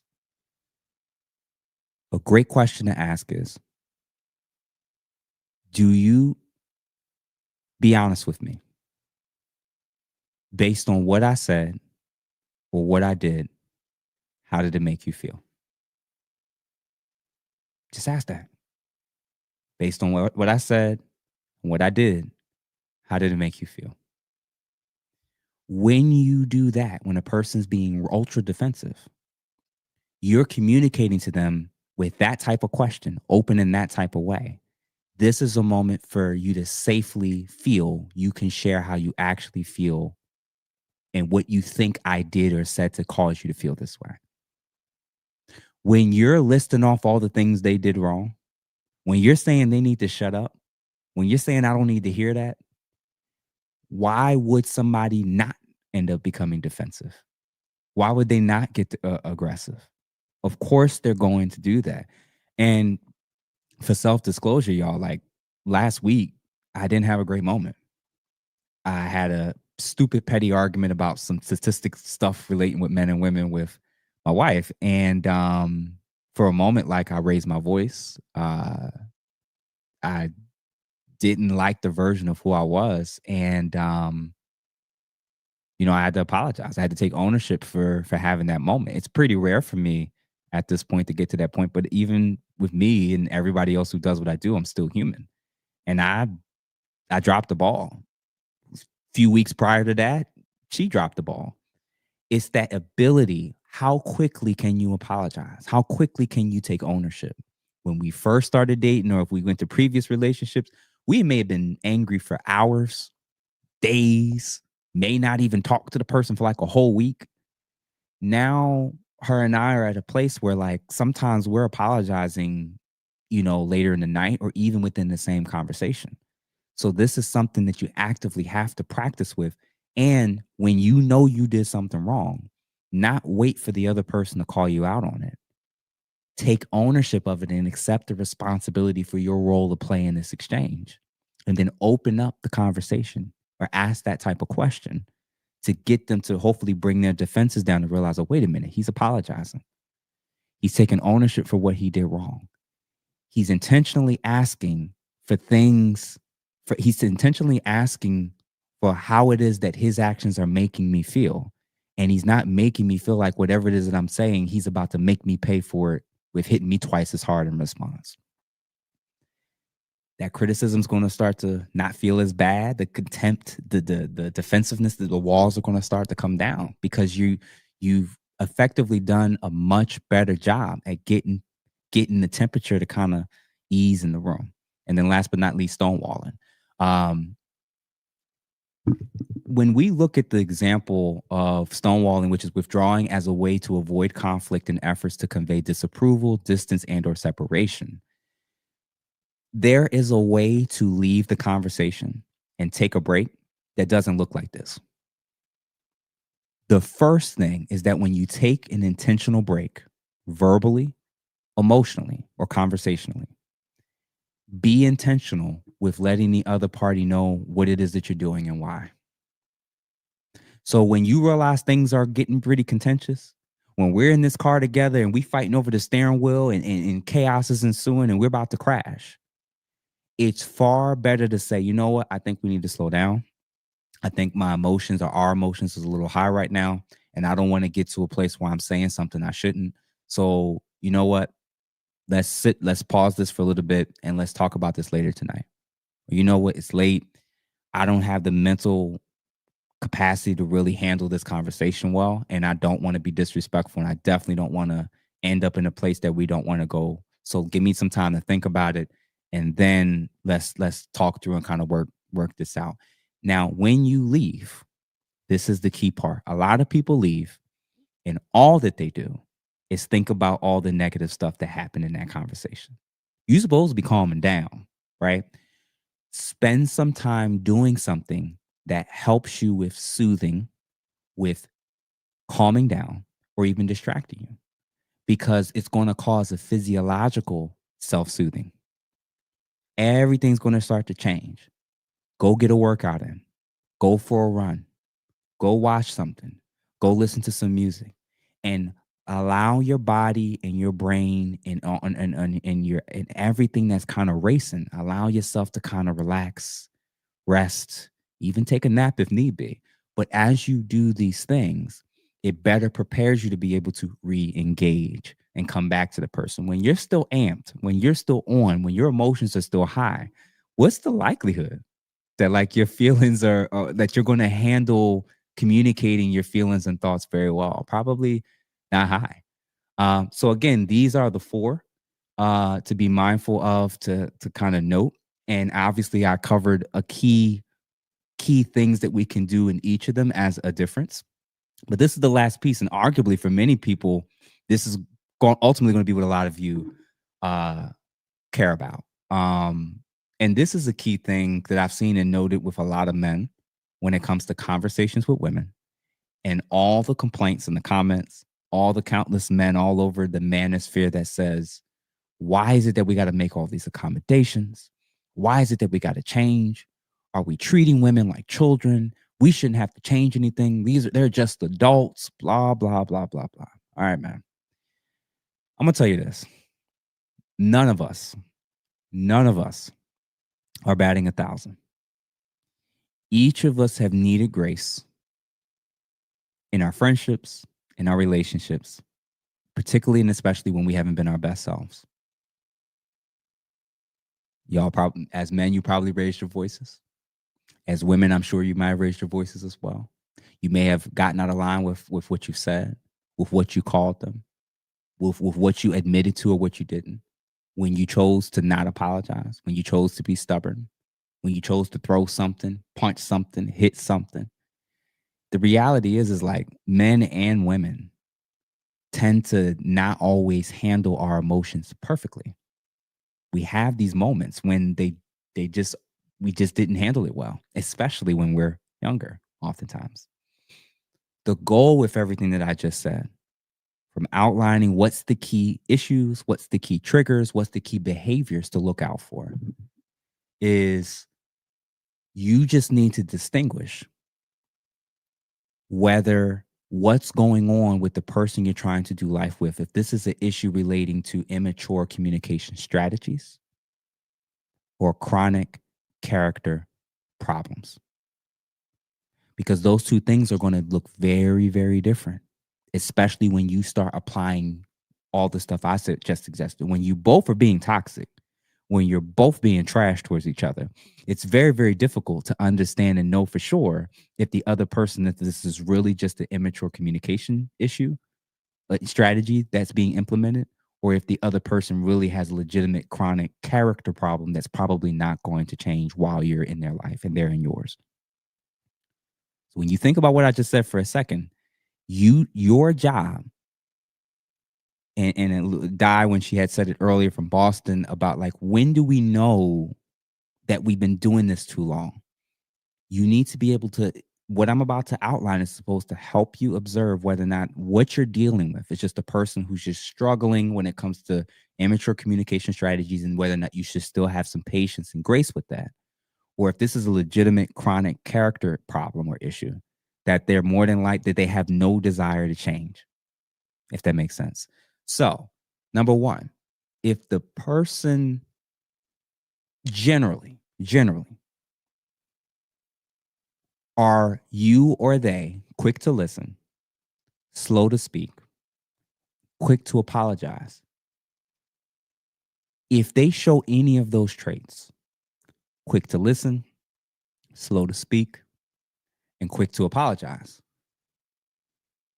that is already the sign that potentially when they had their moments of not looking so hot or so great, that's probably a reflection of having a momentary lapse of immature communication strategies. But if they don't apologize, if they're never willing to kind of listen to what it is that they have to say because they're so quick with trying to speak over you, and if they're never willing to listen to you, if ever, it's probably a chronic character problem or flaw, right? Questions to ask and things to explore. Do they feel bad? Like I said earlier, do they apologize? Do they take accountability? And more importantly, do they show attempts to respond differently or better with the more time that you're giving them? Or do they keep doing the same thing no matter what?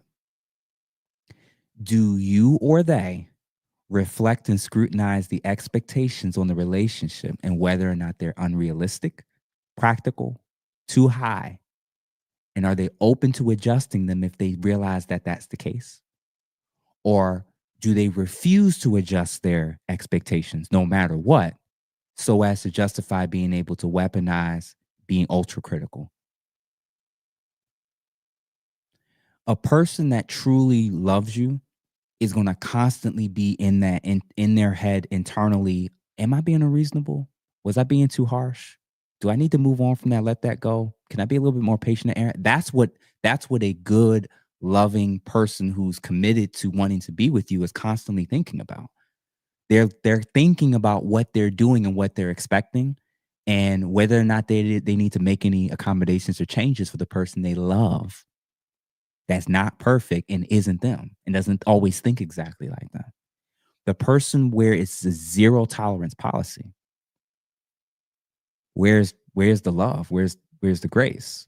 In fact, they can't wait for you to fail before they can use that as an argument against you, right? Do they see themselves as the potential problem or even contributing to the problem? Or do they feel that all the problems, all the issues, everything that's ever wrong is always somebody else? A tell with men that lets you know whether or not he always sees someone else as the problem in his past is all his exes is crazy to him. For women nowadays, all her exes are narcissists. So the person who constantly frames everybody when things don't work out as it being their fault and they're all crazy or they're all narcissists, that's a tell-all sign of what you're about to experience when it's your turn to go through the rodeo with them. So that's actually how you distinguish who it is that I should try to practice these skills with and who it is that I shouldn't. If you are actively taking ownership, actively taking accountability, and actively modeling what it is that you're hoping to see, a person who's just immature and just needs a little grace to grow up, you're modeling and you're showing them what you're looking for. And you're giving them patience and time. You can feel free to ask for a professional, a therapist, psychologist, or licensed clinical social worker or marriage and family therapist or older mentor. You can see if they're open to working with a third party. But your goal is to see these things. Do they have the capacity to truly feel bad, actually apologize, mean it, and actively work on showing that effort in this area? Or are they just doing forced apologies until the next time? Forced apologies, or if they even apologizing at all. Do they ever reevaluate their expectations on the relationship and adjust it based off of who they're with, what's going on, the context of what we have going on? When meaning my wife and I, when we got together and when we had our child, now 1-year-old, I was much more active prior to the podcast.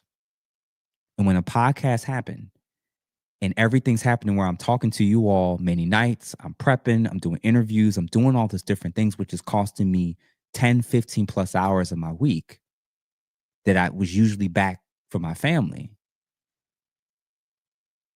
If she decided that she was so upset about her losing that 10, 15 hours worth of support, she could have not adjusted her expectations in that area and constantly been arguing and fighting with me about me being able and allowed to do something like this. So when I didn't have these things on the table, she had a different set of expectations of what it is that I should be able to do in terms of help and support with the baby and stuff around the house and just general life stuff. But when I'm dedicating as much time as I am with stuff like this, she adjusted her expectations versus holding them to the same standards as if the context isn't different, as if nothing else is happening to justify why I'm not as available and why I'm not putting the baby to sleep most nights now, or why my nights look as long as they do, right? She's adjusting it to what's actually happening and who it is that she's doing life with, versus holding me to a standard and then demonizing, criticizing, and critiquing me about that. And then lastly, like I said before, is the person you're with, or do you ever acknowledge and see yourself as potentially the problem or contributing to the problem? People who never apologize don't see that. Some of the reasons for why men have said historically, life is so hard to find an adequate woman, to find a suitable partner, and to actually want to marry someone is because we've been desensitized to a normalized culture where women rarely, if ever, apologize to men. Some women are even chastised by other women. Don't you apologize to no man. Some men, because of false bravado, false machismo, false whatever form of masculinity you're claiming, believe that if you acknowledge doing something wrong or ever apologizing, that's a form of not strength and taking ownership and accountability, but actually being seen as a weakness when you apologize to the woman who you're doing life with or who you're married to, who's the mother of your child. That's crazy work. So if you want to ask the general question of how to do this and who to do it with, that ability to apologize, mean it, show effort to try to improve on it. You should start to see when we have disagreements, when we don't align in everything. Am I seeing the traits and some signs of somebody who's actively trying at it, working with somebody to help them get better at it, or someone that believes that they don't have to change and the problem is always the other party? That's the thing that I'm personally suggesting that I think could be very, very helpful. So to wrap things up, y'all, those were the 4 points. So let's get through some oh my, there's a lot of comments in here, I'm realizing. Wow. So if you have not liked, y'all, make sure that you like this stuff. For sure. This video, this content. I appreciate everybody that's been in here, that's been rocking with me the whole time. I hope that this was helpful. Obviously it's more complex than that, and everybody has their unique issues. But of course, these are just general things that I think anybody can start applying in real time. And I hope that it was helpful. So if you're in the chat now, comment what you think in terms of feedback. For those who were asking, in my description of the actual channel where it has all my links, there's a link that says call-ins. You can click on those at any time and submit questions or things that you think you may want to engage in, or if you want to participate in the call-in show. It's wide open to literally anyone and everyone. And I'm going to try to do this every Monday. I'm going to try my best to start with making this a routine, or just trying different days to see what kind of works for everybody. So I hope this was helpful. So if you thought it was helpful, feel free to comment that. Let's see. What's some good questions? Oh, good comments and stuff. Who we got here? Inspire. So thank you, Danielle. Thanks for having me on. Good convo starting to build. Thank you for that. She's not listening. She's waiting to respond. I don't know who that's in reference to. Leave her shirt is a must. I mean, I could get a leave her, leave him shirt. I don't know if my general, obviously, if you're in an unhealthy situation, I guess that's the right shirt. But I guess my goal with this type of stuff is to kind of come up with interesting, edgy, memorabilia and stuff that kind of makes people think, makes us kind of want to figure out how to do life together type thing. But that's funny for sure. And yeah, man, hopefully y'all like the hat. Let me know what y'all think about the hat. I'm telling you right now, I love it. I've been rocking it for last few hours. Obviously, this is one of the shirts. Prenup is great. Prenup is better or greater than alimony for sure. So, like I said, there's going to be much more stuff that's coming out as far as memorabilia and store stuff. So again, the person or people who won,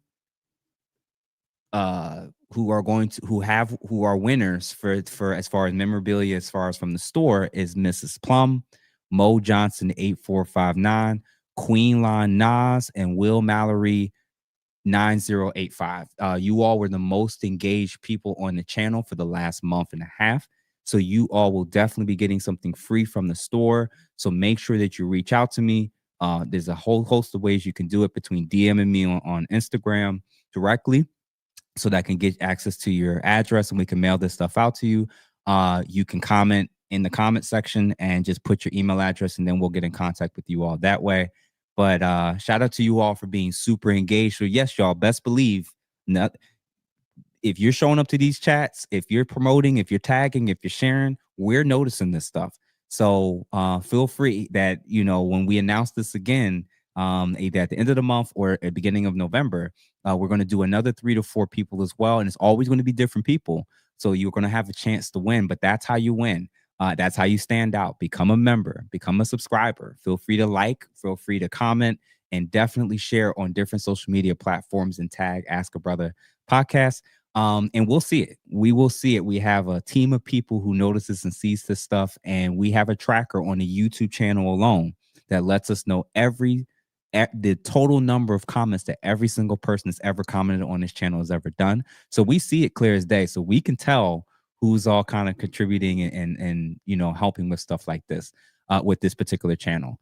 She has a misandry mindset. I'm assuming, EP, you're talking about the second woman, I'm assuming, but it's possible that she had a little bit of a misandry mindset, although I think she definitely seemed to have somewhat more of a high esteem for men's leadership, which is also a legitimate thing, which means she just has high expectations for men. And then AJ says she hates men. Everything is men are bad. Most men can't even cheat. And which is true, that a lot of men aren't even in relationships or having sex to begin with, which is also interesting to note.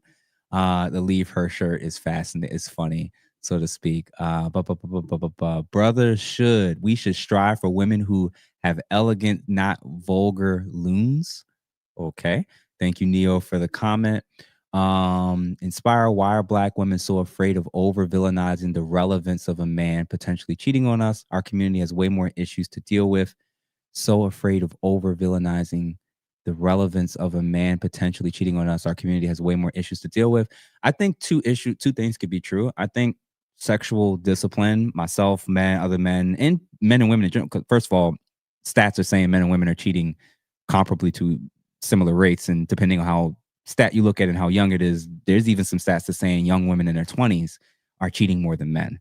So the reality is this is just, I think this is kind of, we're probably at the place now where we kind of stop framing this as a guy issue, and it's more of like a human issue in a deregulated, unregulated sexual marketplace where sex is rampant, pregnancy is rampant, marriages are low. Like, this is typically what, unfortunately, I think is happening in westernized cultures, including our own. Addiction, maybe DL is a stretch.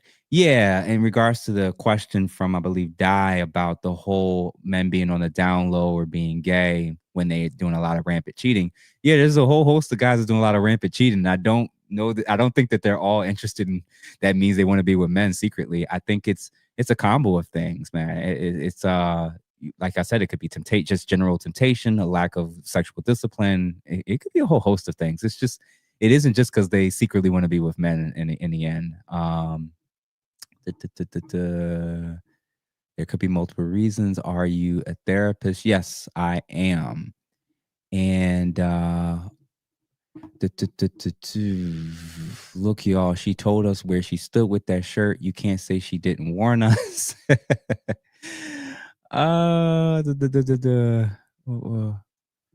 Let's see. I'm trying to find some non crazy crazy comments. You got a lot of negative comments for one of the ladies, it seems like. Yeah, guys who sleep with a lot of women are gay. Yeah, we got a NASA scientist here, guys. Yeah. This is definitely, it's a very, to be fair to Di, I'm not sure if she was combining two different issues with what she kind of introduced that. But yeah, there's definitely guys that use women as beards to try to hide the fact that they are actually gay or on the down low. That's a real thing. I might do a topic on that one day about men who don't let Tyler hear about this. Listen, man, I'm gonna give Tyler Perry this. He had a new recent movie out. I think it's on Netflix. Forgive me for what it's out, but if y'all look, I don't promote Tyler Perry normally. I think a lot of his movies are usually very disparaging of the Black community, especially disparaging of Black men. But this most recent film that he put out was amazing in terms of this couple and these two individuals who come together, and it was actually fairly healthy. So I gotta say he actually did a good job. So shout out to him for that particular movie. I can't say that about all his other films, but that was actually legit really good one. Neo one, well, that explains the dump him shirt or who you got it from. That may be somewhat to the case. Soul Fist, we are cooked. Kinda. My lens is that when I do stuff like this, my hope is that women who watch this type of content from me and Taylor and many of the other content creators that I've been working with, they'll realize that everyone who's saying something about things that women need to improve on, it doesn't mean that we hate like all women. And with guys, when we point out things that we think men are getting wrong or maybe need to adapt in or change or get better at, that doesn't mean that we're sucking up or pandering to women. It actually means like men have issues and things they need to improve on as well. So much misandry, so little time. Yeah, I mean, I sensed it a little bit, but it wasn't horrible. Like, I fleshed out what she meant more, and I didn't walk away feeling like she actually hated men. I just think that she clearly has higher expectations for men than she does for women. But even when I gave a little bit of pushback to that, she acknowledged that women have a role to play as well. So, to each his own. Joe Danielson, thank you for joining. We hear you on things on the internet and just run with it these days. Yeah, I think so much of what's wrong and what we're dealing with today is honestly the consequence of everything that we have today that previous cultures and generations didn't have. I actually think that they would be very much similar.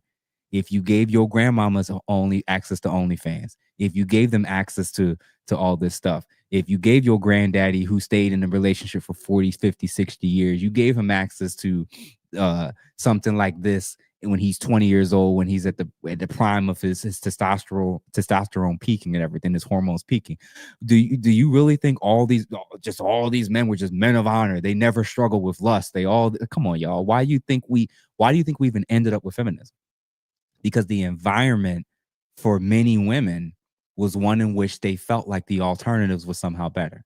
It doesn't mean that it's led to better outcomes, but it certainly does mean that all things in the past weren't so great. And I definitely hate when we try to granderize the past, so to speak. Few more comments. Facts, Black misandry is at an all-time high. Palm Beach Mike, I agree with that 100%. Never before have Black men and Black women, generally speaking, gone so far out of their way to show that they really don't value or like or respect each other. I think that there's different reasons for why that is between men and women, and I don't think those reasons are overlapping. Like I said, I'll speak to that later on in the future. I'm not going to get too heavy into that, but I do think that it's become quite normalized today to not see, whether in relationships or just publicly speaking, there's like a lower tier level of respect and just general simmering like animosity towards men, or specifically Black men, from a lot of women. Very interesting to kind of see and note that. It's shocking that a lot of the ladies that think that way and feel that way haven't made any connections between the decline in marital rates, the increase in single parent rates, the decline in men pursuing them, decline in men taking them seriously, and the connection between the types of men that they've chosen in the past that disappointed them, and now how they feel about men afterwards. It's very interesting. Like we kind of compartmentalize all this stuff for whatever reason. But are women lesbians for not sleeping with their men regularly? I don't. Again, the gay stuff, the lesbian stuff. I'm a very simple person when it comes to these type of questions and statements. If they don't have sexual attraction or desire for the same sex, or if they haven't had sex with the same sex, they're not gay and they're not a lesbian. I hope that makes sense to y'all, because I've been noticing, especially when targeted towards men, this repeated pattern when men don't do what you want or act how you want. There's a go-to of kind of saying that men are like gay now. It's very interesting to say the least. Why is the question not about women's cheating being an open door to homosexuality? I don't know. How do we get? Oh yeah, because what's her name? Asked that question. This is funny. Jeff is making sense. She can't deal with that. I don't even remember AJ who that was in reference to, which is funny. Men are in sexless marriages because they are married to older women. If your wife was 20 years younger, you wouldn't have that problem. That's half true. Number one, women can stop having sex at any point in the relationship. Doesn't have to be post-menopause. Doesn't have to be post-childbearing years. It can literally be because they don't feel like it, because they don't like you anymore, because they're not attracted to you, because they're unhappy with you for a variety of different things. So I know a lot of guys try to do the whole just make sure she's substantially younger, but if she gets comfortable enough and the disrespect is kind of rampant and you aren't the man you need to be to make it known that you won't tolerate that. And I'll give you an example for me personally. I've made the joke on a couple podcasts. I think 30 days, I think a month of that like sex not happening between a couple is more than enough time for there to be a legitimate conversation about what we're doing going forward and what the perks are if you want me to stay and you don't want to, address this need for me. What the arrangement is in terms of me being able to do something elsewhere.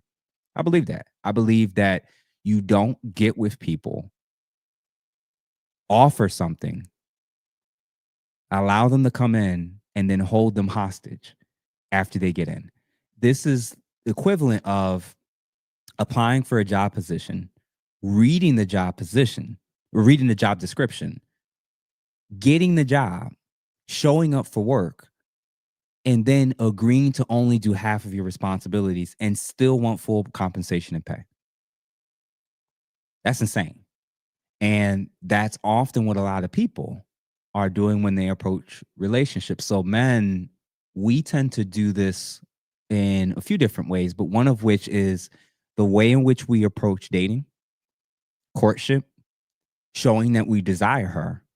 Once we get too comfortable, one of the leading comments and complaints from a lot of ladies is he's not romantic anymore. He doesn't make, and I'm like, okay, that's some validity to that. It doesn't mean that like we have to constantly try to chase this original feeling that we met when we first met type stuff. That's foolishness. But like the idea that the very things that you did to show her that you wanted her, that you were pursuing her, that you were interested in her, and that you valued her. A lot of guys, we tend to drop off with these things over time, especially when we get comfortable and especially after a few years. Ladies, number one, pretty high on the list for a lot of guys is like, you know that he would never date you or have married you if he knew in advance that he wasn't going to be having sex with you for long, lengthy periods of time. A week, 2 weeks, stuff happens. You know, couples get very busy. There's travel involved. That can happen. A month, and there's no justifiable reason to point to. There's no health-related reason. There's nothing that we can point to. It's just you don't feel like it. You're bored. You don't want him anymore. You cannot obligate this man to be sexually monogamous with you, be faithful to you, and you alone, expect him to not go elsewhere, demonize, chastise him, and divorce him for going to look elsewhere to get sex from someone else, and you believe you've been a saintly woman and a great representative of femininity by not having sex with the man that you literally made an oath or promise to offer this to him and him alone. He should be able to expect it from you and you alone. Think about it. Like, if he steps out, it's cheating. If you don't allow him to have sex with you for lengthy periods of time, you're being unfaithful. And you know that you're doing it. So best believe, like I said, when I get to my topic and discussion about male cheating and female cheating, I will touch on that unfaithfulness component and how that's one of the reasons for oftentimes why many men who are in, like Cal said, sexless relationships, that's insane. That's insane. And it's a situation where I hope that we start to see it as a much more serious issue. And I'm going to say something now that perhaps I've never said before. I actually think women who weaponize sex and intentionally choose to withhold sex from their partners for long durations and periods of time, not only is that wrong, and not only is he being unfaithful, maybe I'm going to be the first one to say it. I actually think these women are being emotionally abusive. If you are a woman that refuses to have sex with the man that you're supposed to have sex with, and you're expecting him not to have sex with other women for more than 3 to 4 weeks, you are teetering on being emotionally abusive. So just clarify the severity of what you're doing. Because if he's married and you're doing this, you're putting him in a precarious position where you're almost forcing him to decide to stay with a woman who clearly detests him, hates him, or doesn't like him, or leave and deal with the legal consequences that can come from being a man in a westernized country that's not treated often fairly in the family court system. So you are being emotionally abusive. You are an emotional abuser. If your husband or your boyfriend who you are having sex with and you two are not doing the we're going to wait till marriage thing, if he's supposed to expect this from you, and you've effectively decided a month, 2 months, 6 months, a year plus, you're an emotional abuser.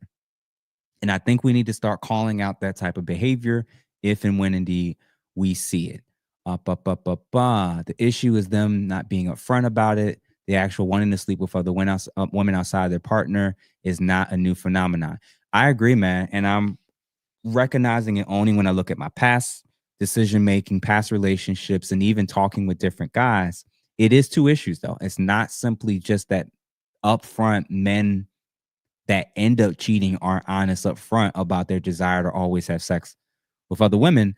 Intuitively, I think women that have common sense know that men want to sleep with like women in general. Like I think they know that. The issue is, would the majority of women that exist in this culture that have been indoctrinated and propagandized and grown up to only see relationships in one way, not the polygyny, not being sister wives, they've been shown and taught this is the only way a relationship can function. One man, one woman, exclusively with each other, period.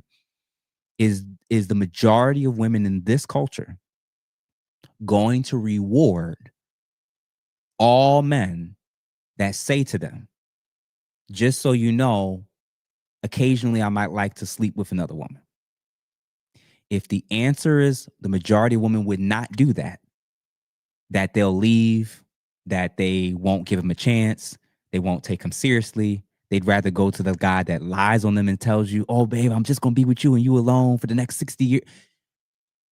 If that's the case, then you can't be too shocked with the reality that a lot of men, unfortunately, are not going to be, quote unquote, as open or as honest, especially upfront.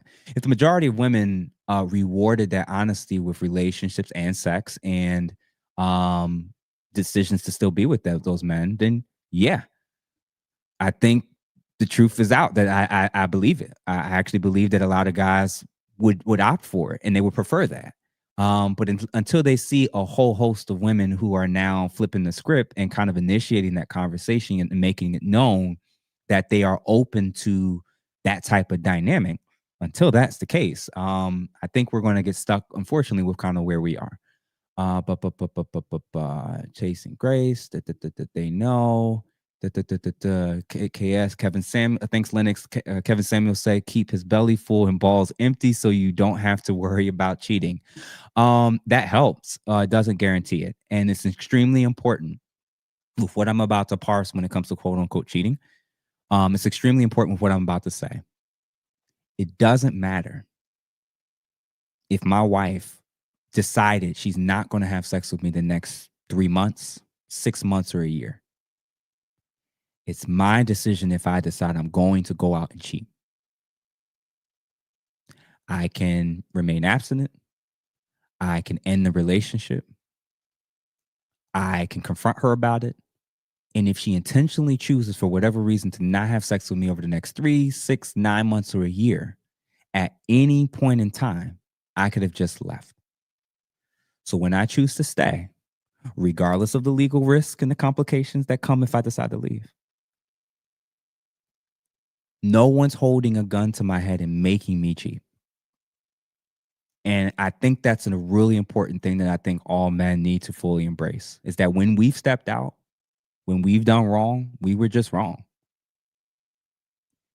At worst, she's a guilty party for being emotionally abusive. Still didn't make me cheat. Nope. You still cheated. You still cheated. And that's an important thing. And guess what? You don't want to start sounding like, as a man, like so many of these other women that have these caveats and excuses for why it is they were allowed to cheat. I was unhappy. I was fulfilled. The romance was gone. He made me feel like they have this laundry list of excuses to explain female infidelity. And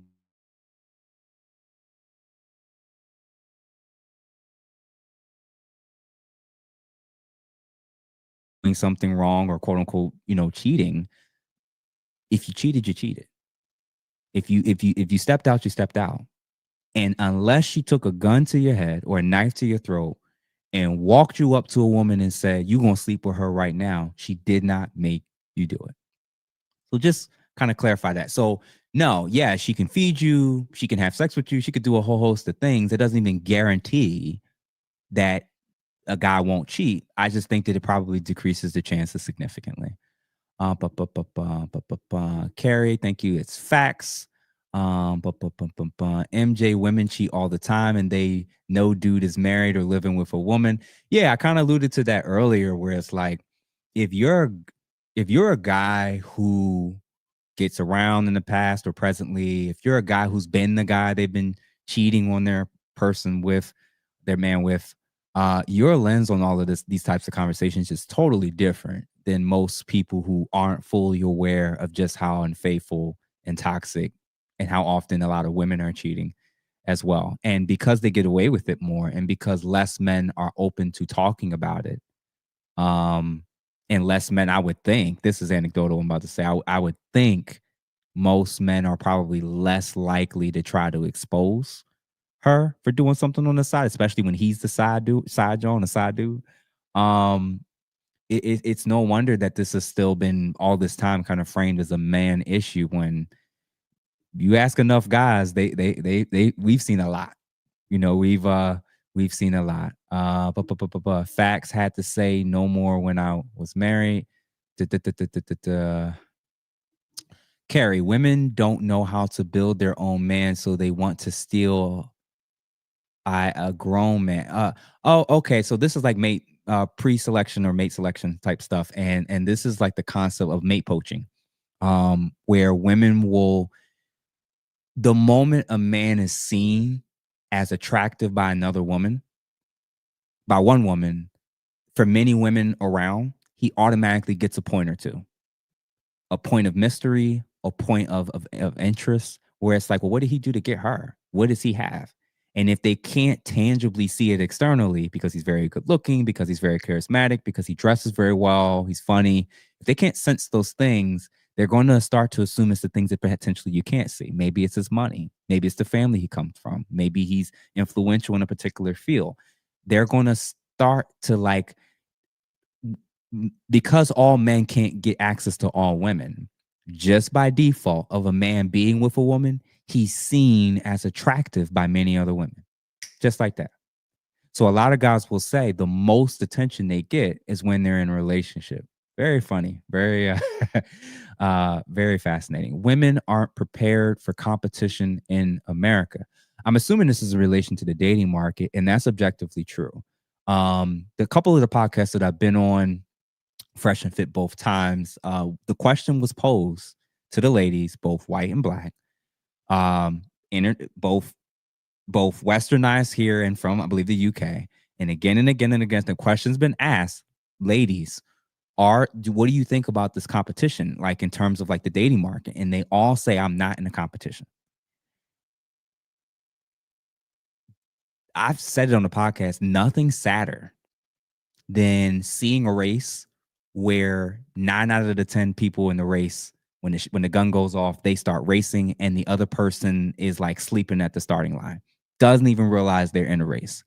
So you talk about the black community and black women specifically. If you're last in marital rates, if you're first in single parent households, if you're highest in divorce rates, and you're claiming that you're upset when you see many of your men ending up with non-black women, and you simultaneously don't think you're in a competition, that's going to make sense with many of the statements you're making, like men ain't this, and men are all dogs, and men are trash, and we don't need men. Yeah, somebody who's failing the test would you don't get to fail the test and say the test doesn't exist or it's not happening. You're just failing. So if you want to, get better at this type of stuff, you got to take ownership, take accountability. Ask men who are willing to tell you the truth. Family members are usually a great cheat code. Older male mentors are a great cheat code. And even older women that still see value in men and relationships. We all got plenty of things that we can point out to. Culturally, you've been conditioned to not think it's a competition, while all the other women around you do think it is. And this is the thing.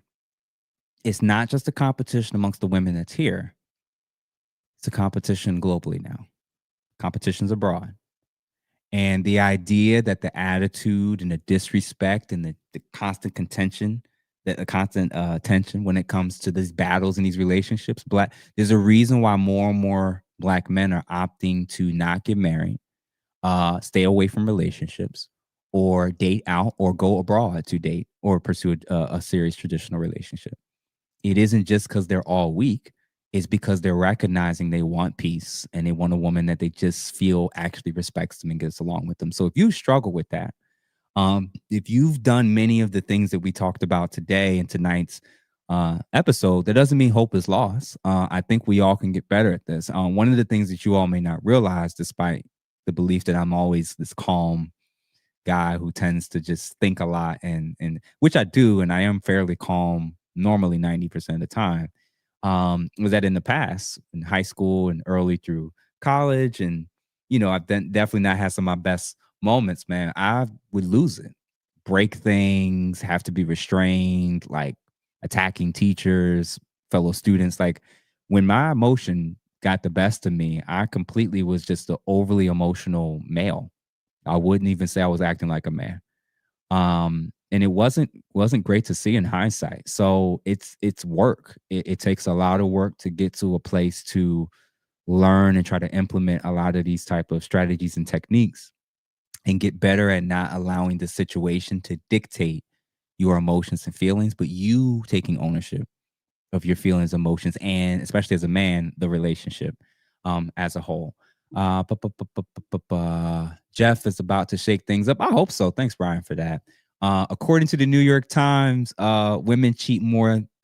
Yeah, I think it's skewed and mixed based on the age bracket. I think women that are older, I think men probably cheat more. I think the younger we get, I think women cheat more.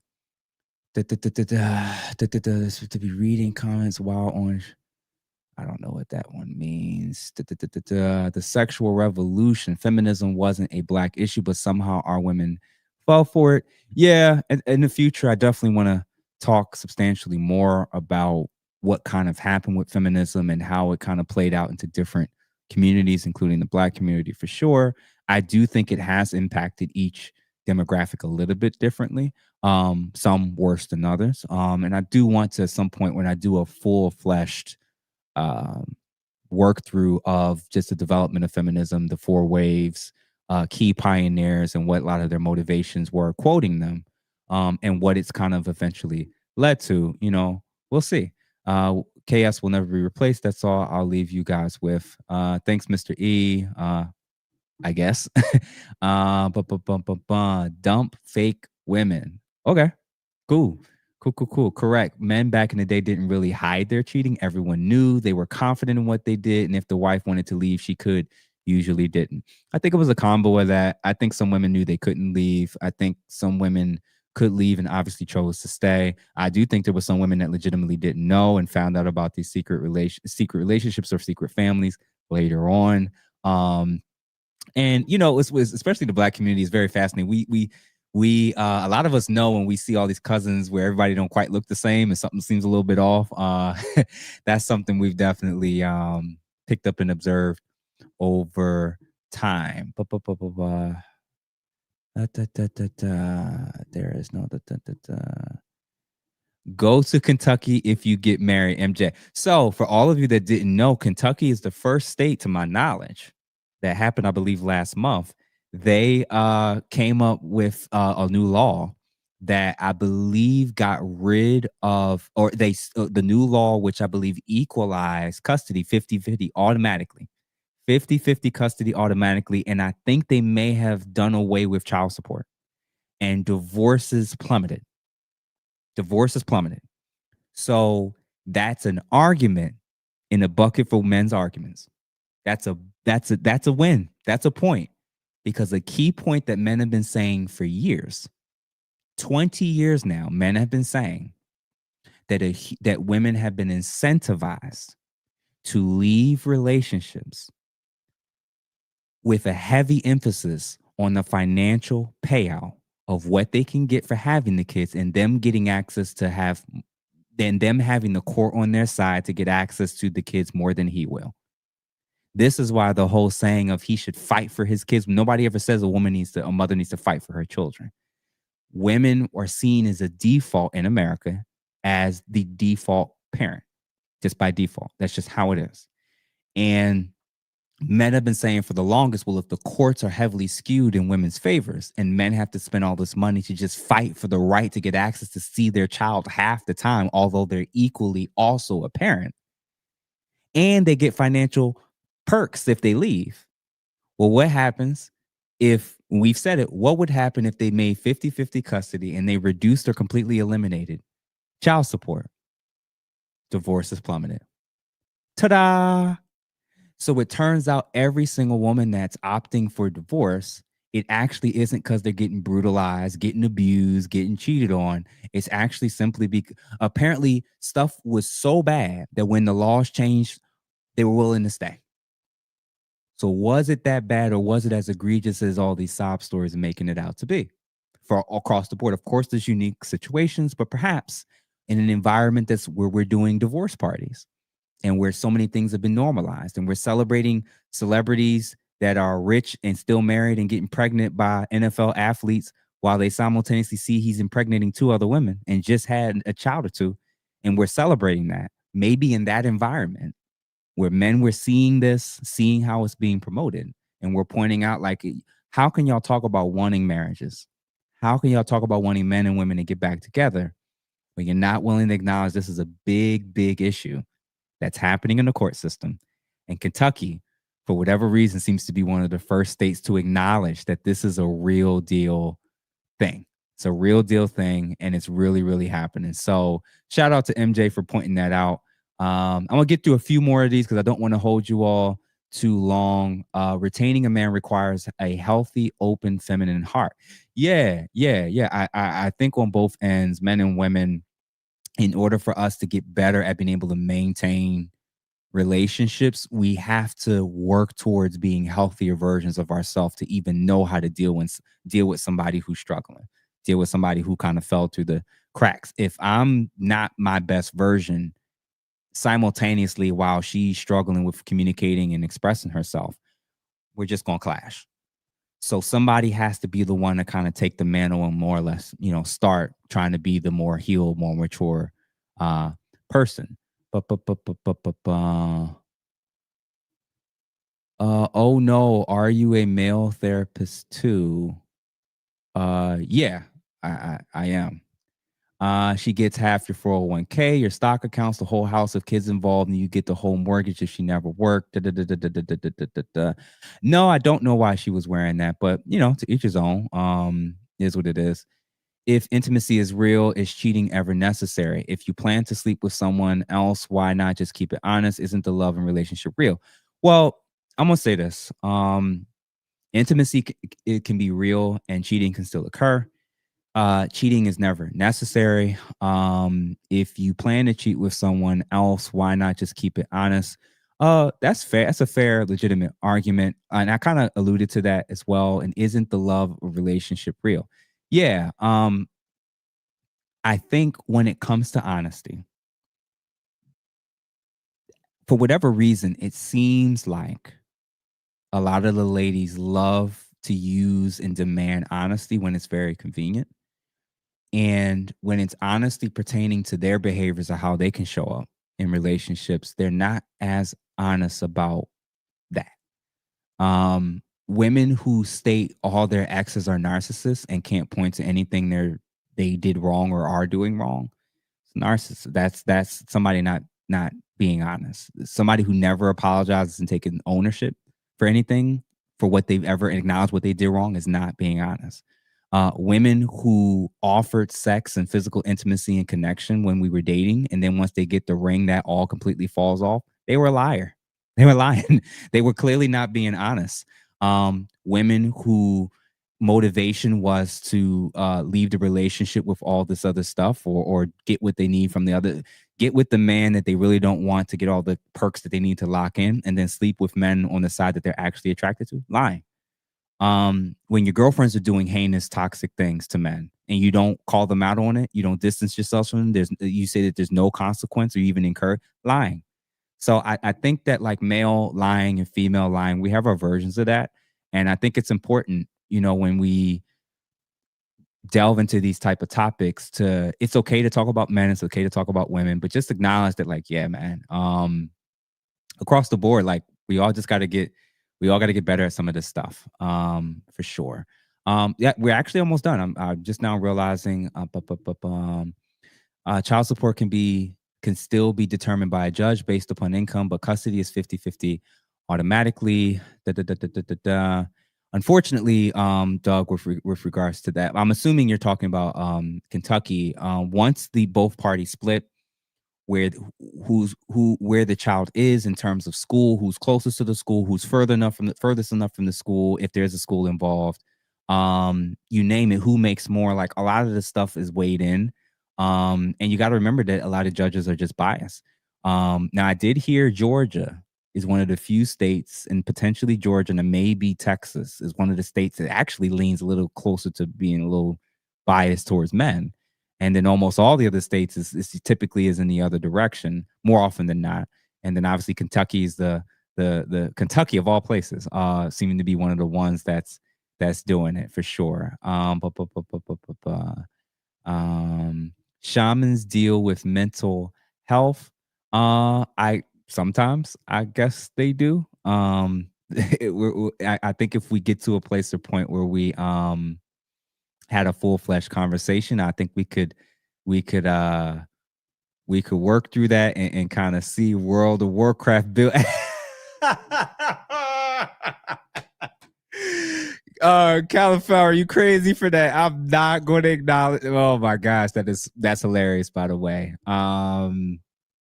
wavy remix for starters. You're not a shaman, okay? All right, so we'll keep that. I'm not gonna. That's crazy, hilarious what you just said, man. By the way, she's a whole world. Oh man, okay. y'all are killing me in these comments. Y'all, we supposed to be. Y'all can't just do only. Most of the stuff I'm realizing is insults. Y'all got to get better with it. Y'all got to get better with this stuff, man. Oh man, I'm looking at these comments. I can't even share some of these. Oh my gosh, yo. Oh my gosh. Was blessed by the blood of Christ, so ain't no tripping about whoever pulls up. Amen. I appreciate that for sure. If anything, Black Guru is the closest thing to Kevin. Okay. I'd have to check out who Black Guru is. And we are actually almost done. Love the enemy is a joke. That's one of the best things Trump said. I hate my enemies. Yeah, I did peep that. Trump said that at Charlie Kirk's funeral, which is interesting. Jeff, don't take the bait. She ain't lying because I constantly get on my daughter about being sloppy and not clean up after a plot twist. I'm her. Yeah.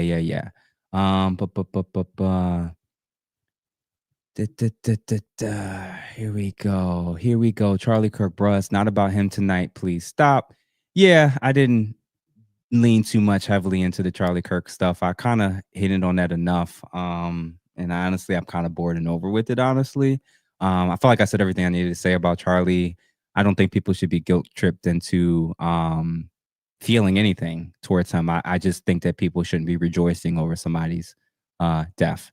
So there's that. But Charlie Kirk loving his enemies wasn't loving his enemies either, ma'am. Yeah, I don't think that Charlie Kirk had love for Palestinians. I don't think that he went out of his way to show a lot of distinct love for Muslims with some of the comments and remarks that he made. But, you know, it is what it is. I don't think he hated every individual Palestinian if you met one, or every individual Muslim if you met one. But I do think some of the disparaging comments that he made definitely didn't affect or didn't appear to come out of love. Ask the church, don't ask Jeff. Go talk to the pastor about this. He's a therapist, not a pastor, which is true. But again, we can talk about a variety of different things, I guess. It's not the end of the world. Scrolling through. I'm gonna be real. She is on to something. All right. Yeah, y'all are not playing. Let the Jedi work. Jeff is really good at handling folks with major mental issues. Yeah, okay. Yeah, y'all are not playing.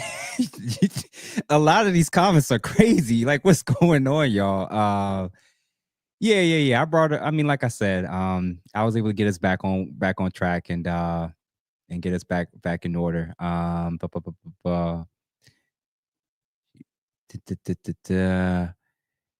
Yeah. So long story short, man, I think we covered everything. I'm just scrolling through real quick, and y'all saying some off the wall stuff for sure. I see that y'all really was a fan. Y'all was fans of the shaman, apparently. Good convo. I like the calmness. Q, I thank you for the donation. Appreciate the comment as well. And this is a good comment. Associating with Fresh and Fit taints your brand. Period. So what? So how many times do you all commenting things that you think other people should do? How many times do y'all think y'all need to comment something to like? I'll give you an example. Let's say the country's split 50-50 with Donald Trump. Their feelings about him. You got the people who love what he's doing, love what he stands for. You got the people who hate him, thinks he's misogynist, thinks he's sexist, thinks he's a racist, etc. If you're of the group of people, let's say a huge percentage of people in the Black community amongst liberals who think this way about Donald Trump, if I was offered the opportunity to come on a platform or to meet with somebody who could expose my message to thousands or millions of people, or speak to someone who's in a powerful position that could do something to help the groups or communities that I feel that I'm representing, a lot of you would opt to not take on those opportunities because of your personal feelings or personal conclusions about the president or a person who has a really big platform. My view is that if I'm bringing something that I believe to be true, and if I'm advocating for truth, and if I'm trying to bring that truth and advocacy to a place to wake up thousands and thousands of people, you all would prefer that I would have stayed on this channel, never met with Pearl, never met with Fresh and Fit or Myron, never met with this person or that person, and the overwhelming majority of you would have never knew I existed or heard of me. So if you think what it is that I'm bringing to the table is legit and is true, just realize that thousands and thousands of people only know that I exist because I was on Pearl, because I was on Fresh and Fit, because I was dealing with and talking to people who I may not agree with 100%. Your conclusion that when somebody like me goes into an environment like that, I have to say the exact same stuff, have the exact same talking points, and have the same exact viewpoints and feelings, then they do, and I don't. So there's those of you who will stick in your bubbles and talk and deal with only people you agree with. And then there's those of us who are brave and bold enough to put ourselves in positions where we may have disagreements, where I may have people I want to debate. And I'm not going to do that only with people who are 100% perfectly aligned with. They have platforms, they have audiences, and every single time that I'm offered the opportunity, I bring the truth with me. So I hope that this is helpful, because I know the comments are still going to come, but at least for those who see it, you saying it is not, if nothing else is showing you anything, it's like, this is why I'm doing this stuff, man. It's not just for the fame and notoriety. If I really believe what I'm saying is legit, I'm going to work with whoever I can to get these type of messages out. I hope that helps. I hope that makes sense. Hey, this show is fire. Thank you for this. Dwayne, love that, bro. Dino, congrats on your first call-in show. Yeah, thank you. And like I said, I want to get better at this. Definitely going to have some more interesting or even controversial topics as well, for sure. The Real Sync. Hello, Mr. Jeff in chat. Hope everyone is doing well. And have a good evening. Congrats on your first show. Lady D, who cares about relationships? Why are you here? Like, why are you here? Okay. John Gottman really helped the relationship studies and have more attention and understanding. Point number one was really deep. And as you all said again, for future call-ins, future episodes again, and honestly, we're wrapping up in the next 60 seconds. If you want to call in, the call-in link is on YouTube. Clear as day. If you go to my Instagram page, I believe there's a call-in link on my stories for Ask a Brother podcast. Just go to the channel, go to the link section on the channel bio. All the links are there, and one says call in. Just click on the link, fill it in, and if you have a good question, or if we think that you may be a great guest to bring in, I won't mind bringing more and more people onto this space. And best believe, I don't mind people that come into this not agreeing with me. I'm not. This channel isn't designed for people to only agree with me. This channel is designed for people to. It's designed for us to think things that perhaps we didn't think or hear before. Hear new perspectives, hear new views, and kind of challenge the mindset and thought process that's gotten us to where we are now as a community and as a country and as a society. My lens is that if we get back to things that actually being true, look inwardly at things we need to improve on, and connect with people, especially on a relational level, that are on that same journey, we'll heal. We'll be better people because of it. Agree to Disagree podcast. Shout out to Jeff. Mad support. Appreciate you for the donation. Thank you for this and keep up the fine work. Thank you for that. And let's say a couple more comments, and I think we got one more super chat. He's actually spitting facts on this part. Yeah, man. That's what it is. We we got to get to a place, man. Curb NUG or Nug, Jeff, the way you spoke with the book lady, Bud, that was truly impressive. I can imagine the amount of time and effort you put into honing your skills. Thank you for sharing your knowledge. Yeah, appreciate it for sure. Resentment is a dark road that no one should ever wander on. You can easily get lost and not be able to find your way off. Absolutely. You're human. Yeah, I lost it. And it wasn't like I was throwing things but I wasn't proud of myself when I had a momentary issue where it's like, that old me kind of crept back in, and then in that moment I wasn't thinking about peace. I wasn't thinking about her. I was thinking about the fact that I did not think in that moment she cared about how I thought or how I felt, and I just didn't handle it well. So I'm a work in progress like everybody else, but I'm telling you that when we do this, the reason why it bothers me now is because I've been doing so much work over the handful of years to where I can apologize a lot sooner. I can acknowledge it, and it still beats me up now because it's like, damn, I've been on a nice little run where I haven't been, doing like lashing out. I haven't been getting too angry. I've kind of controlled my emotions and getting better at this. And then I had a human moment. So I hope that helps y'all, genuinely. Anything more that I think is very interesting that I seem to reach a level of apologizing before my wife. So this is extremely important for what I said for the point number 4. We have to be sure and mindful that we are seeing the traits of what it is we are modeling at some point.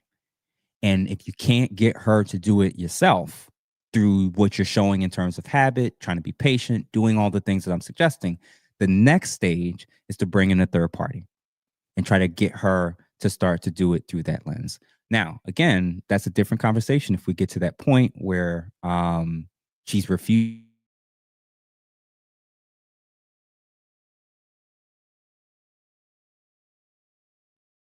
too much in terms of who apologizes first. Somebody needs to do it. And number 2, if you're the man, I'm okay with that. I'm actually okay with the leader of the relationship. If you both see you as the leader, I'm okay with the leader putting the shield up and apologizing first. These types of conversations help children build strong emotional intelligence and how to have conversations with their beloved later on. Yeah, I wish that we all, including myself, had knew this type of stuff when I was a kid, when I was a teenager. I think it would have saved me a lot of heartache. I think it would have showed me a lot of relationships I shouldn't have poured as much time and energy into. And who knows? I think that I would have not been in many of the situations I found myself in if I had known and applied this stuff way, way earlier. um, you know, in my life for sure. Should feel remorseful if they care for you and ultimately about being better. Da da da da da. Write a book. I would read that. I am working on it. I'm actively going to be working on it this fall, and you all will be the first to know when I actually come up with it for sure. I'm not going to tell you all the title yet or titles because I have a couple different things in mind. But best believe it's definitely going to be for men and for women for sure. Wrapping things up, and thank all y'all. Shout out to all y'all that stuck around this whole time. This was not a short live. This is going on 3 hours. I've never done a live this long, I think. So I really appreciate y'all for sticking around, for doing this, showing love to my first call in, so to speak. Yeah, I'm cooking. Yeah, man. I think that very practical stuff that I gave, not super duper, it's not rocket science, but it is difficult. It's a challenge. And it takes work, and something you got to start practicing. Practice it with your friends, practice it with your coworkers, practice it with your significant other, and you'll start seeing yourself as a becoming a much more patient, kind, thoughtful, reflective, introspective person. But when you don't try these things, you're just reactive, and it's no wonder that it's so difficult for many of us to actually make it and last in a lot of these relationships. So I hope that this was helpful to y'all, and feel free to share it. Feel free to clip it up. This content is y'all's, so y'all can do whatever y'all want. And that's the other thing I meant to say. Any videos that I've posted, y'all can do what y'all want with it. Y'all can repost them. Y'all can download it. You can add it to your own stuff. You can add captions. You can add graphics. Some people have already started doing that. I love it. I genuinely appreciate it because you all have audiences and friends and subscribers who I don't have. And if you think if what I'm saying resonates with you all, clip the parts that you think were really good and just share it. It's y'all. Like, tag me if you can. Would greatly appreciate it. But I appreciate it, man, and thank y'all genuinely. So let's wrap this. This is for real wrapping things up because I'm tired. I'm hungry. SX Money Makers, isn't a prenup a form of distrust with your spouse? Great question. I could spend a whole episode on relationship contracts, on social relationship contracts, on premarital prenups, on postnuptial agreements, the whole nine, and the reason and rationale behind it. My lens when it comes to a prenup is, in modern America, in modern times with divorces being as high as they are, I don't think it's unreasonable for men or women to bring up the idea of prenups. The idea that all the people, so thousands and thousands and thousands of people, relationships are not working and it is destroying people in the process. I think prenups being in place could probably be helpful in the event that a relationship doesn't work. And one way you can view it is all the people, 99% of the people who ended up breaking up or got divorced, at some point when they got together, when they first got together, first got married, first walked down the aisle, never thought that they were going to get there. And then they did. So we can't just, just assume it's just as simple as a lack of trust, as much as it is of an acknowledgement of reality. And now people can change, women can change, men can change, kids can change things. When you lose your job, she can leave. When you have a kid, he's not attracted to you anymore. All types of stuff happens when it comes to dealing with human beings. And I think in an environment that functions the way that everywhere else, excluding Kentucky, tends to move, I don't think it's unreasonable for men or women to bring it up. I don't think it should be a weapon that's kind of beat over the head of one party or the other. I think it's a ever-growing, important conversation that needs to happen very early, before people continue to invest significantly more and more, and then that sprang on them 2, 3, 4 years later, like, oh, I'm ready to get married, I'm ready to propose, but you got to sign this paperwork. I don't think that that's fair to somebody that didn't know that was what was coming pretty much all along. So I hope that helps. That's a very great comment, by the way, and I hope that was an answer to that question. So thanks everybody for everything. So many comments. So this is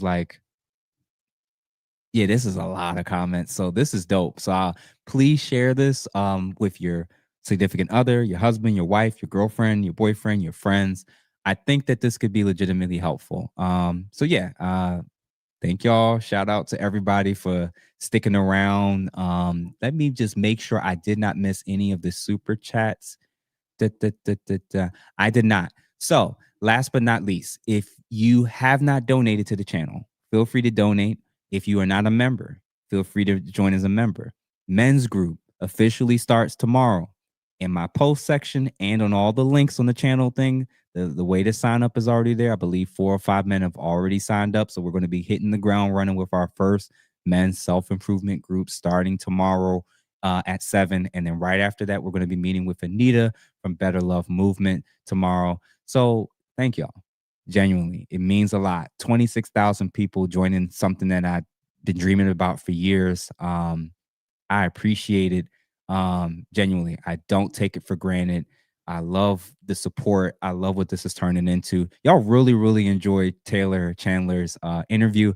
I'm going to be bothering her. I want to reach out to her to connect again because I do think that we see eye to eye on some of these things. And you all had mentioned that you wanted us to potentially do some reactions or even have some people call in. I'm going to reach out to her and see if she would be open to maybe doing one of these maybe once a month and see if she's open to it. So one of the ways y'all can help me is to go to her comments in YouTube and comment and tell her that she needs to do this. 2, if you're not subscribed to her, Dr. Will, Jazz, Taylor Burrows, if even many of the people who I've done collabs with, if any of them you resonate with, make sure you show love, make sure you show them support, let them know that Ask a Brother sent you, and that I hope to be able to work with them again.